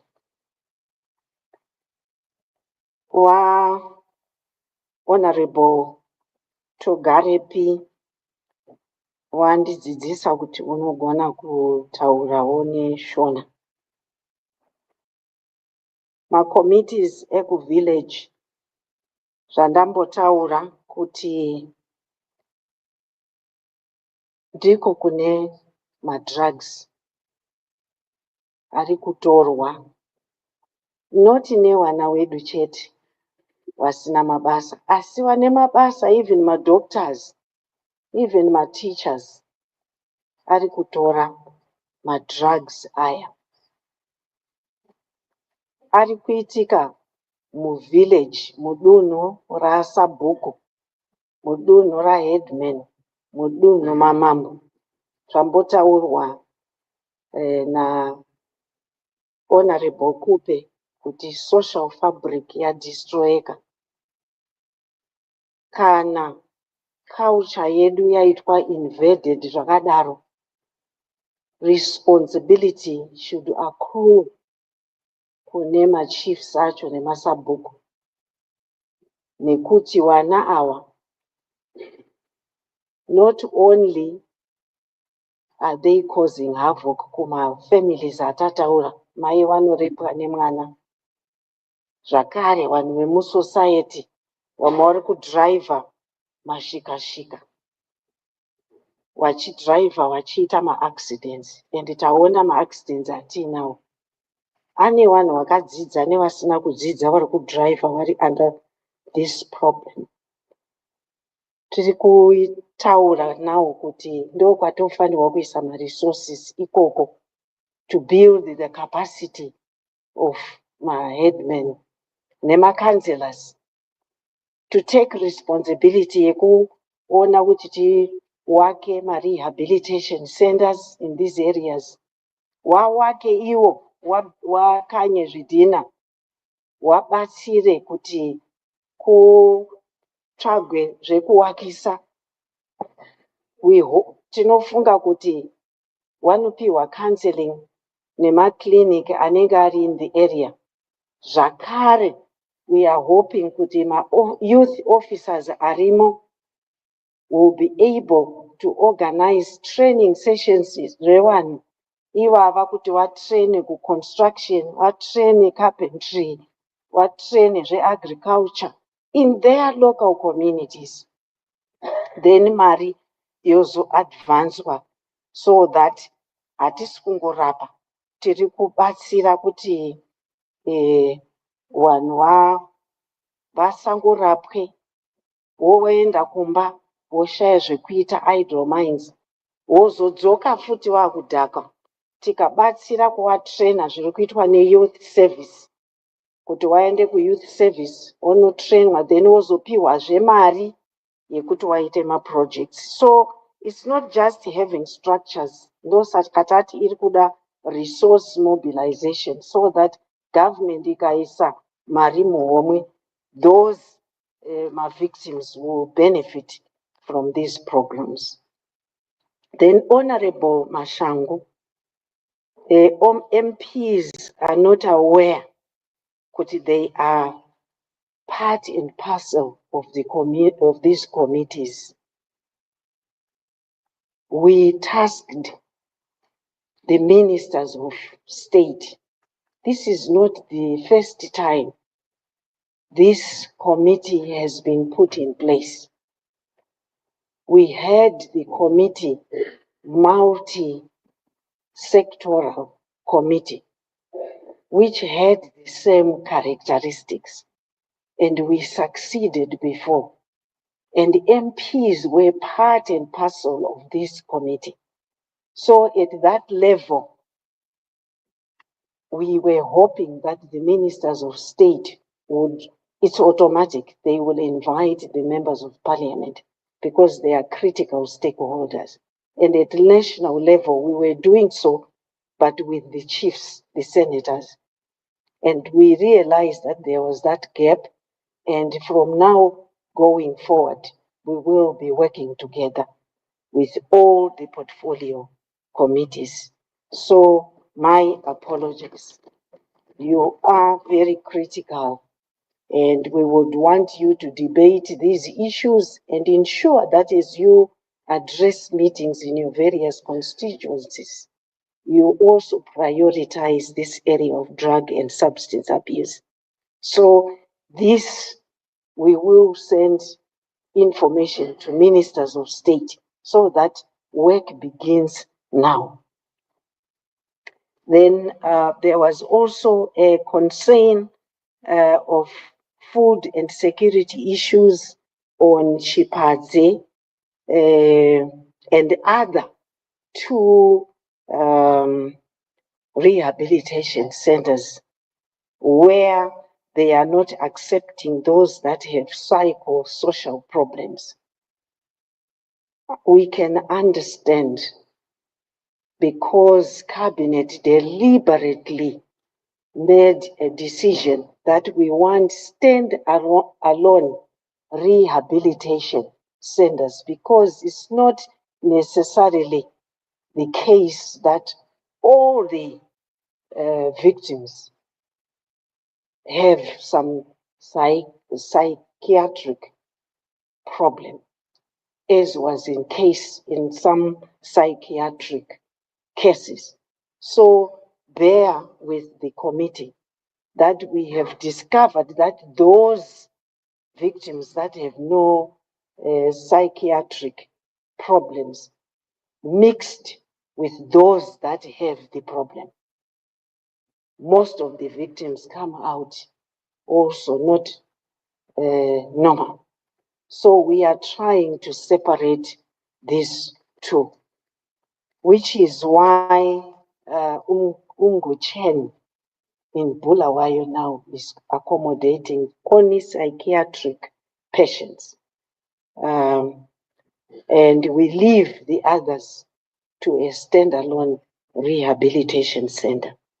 And at times also we have failed that some were imprisoned, and it's like we are punishing these people until they have committed very serious offenses. But where parents approach the committee or the police, we have accommodated them differently. Then also there was concern that we need to accommodate more centers within urban areas. I agree with you that this is where there's more concentration, but it does not imply that in the rural areas there are no problems.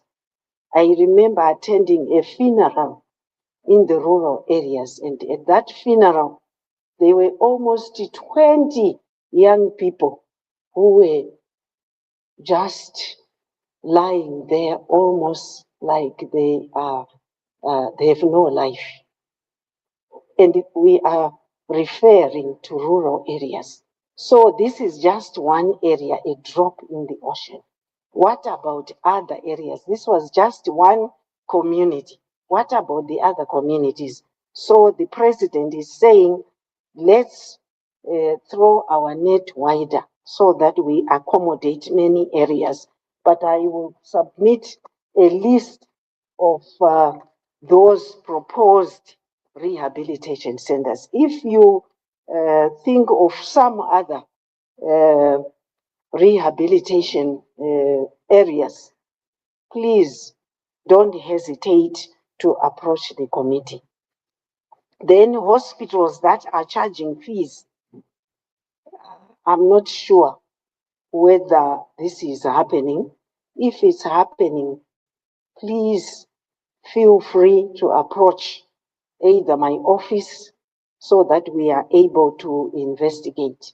We can work with the Minister of Health so that we address this particular problem, because patients are supposed to be treated free of charge.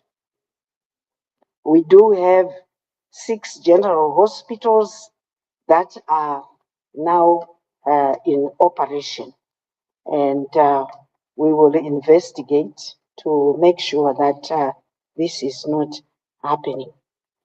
There was a concern also on what we are doing about those children that are born of mothers that are taking these drugs, in particular crystal meth. This is the first time that this issue has been raised. This is a medical issue that perhaps we will look into the matter, and when we get the correct technical answers, since we have indicated that there are many ministries that are involved, we will advise you accordingly. Comrade Honorable Makuire, supply reduction pillar. What plans are in place to invite? Is it inviting the police? Perhaps I didn't quite understand the question. May I request the honorable member to fill me in on this issue so that I provide the relevant answer. With your indulgence, Mr. Speaker. Yes, you may go ahead.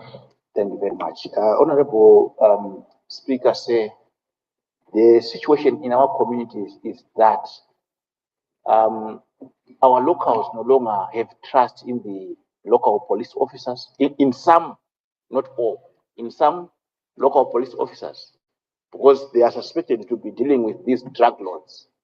So the point which I'm seeking clarity is on efforts that can be made by government to invite police who are not resident in that local community to come and do some raids. Is that clear now? Thank you very much. Let's give it back to the Honorable Minister of Defense. Yes.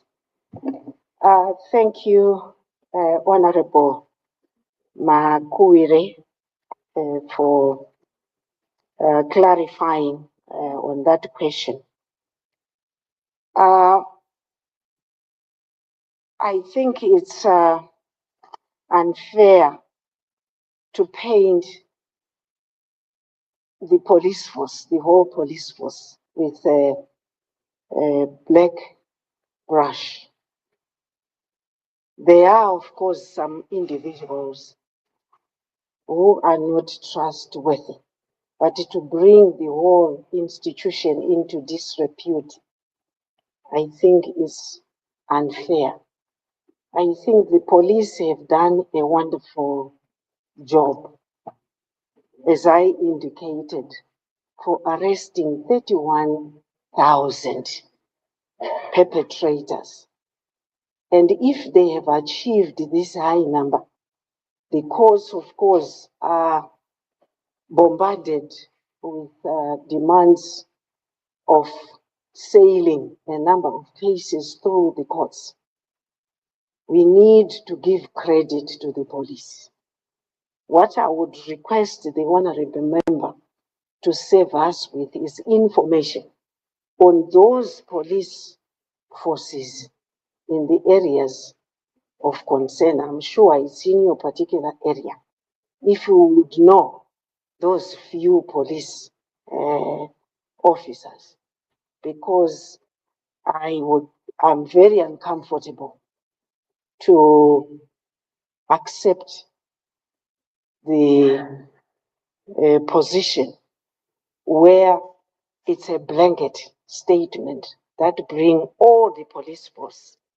Sorry, Honorable Minister. Yes. Due to our time constraints, could I please humbly ask you to wind up, because we might end up having an automatic adjournment. Yes. Thank you. Lastly, perhaps, maybe, okay. You may go Yes. ahead and wind There up. was also a question on whether in our structures we are only considering political parties, the ruling party. This menace is not affecting only the ruling party. Perhaps this question was ill-informed, as I indicated that all families are affected. And this is not only affecting maybe ZANU-PF members, but every member of our society. And so, in that case, as was the case of COVID, where all political parties were involved, in this vein, I do give comfort that all political parties are major players, because it's their members that are affected by this drug menace. I think that's the last clarification that I would advance. I want to thank you, Mr. Speaker. Thank you very much, Honorable Minister of Defense, for this comprehensive response that you have given us. May I now recognize the Government Chief Whip? I move that the House do now adjourn. Who seconds? I second, Honorable Speaker. It has been moved that the House do now adjourn. Is there any debate? I put the question that the House do now adjourn. Those who are of that opinion will say aye. Those of the contrary opinion will say no. No. I think the ayes have it. The ayes have it. The question is accordingly affirmed. And the House is adjourned. To what date, Honorable Government Chief Whip? Tomorrow, Mr. Speaker. We are adjourned to tomorrow. Thank you very much. And thank you, Honorable Members, for your patience as well. Kuzofana uchinja chair ezayibizwa. Lokhu all parliament yana chair ya.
Good day, Zimbabweans in the nation and around the world. Joining us live here on Zimai.com. If you're coming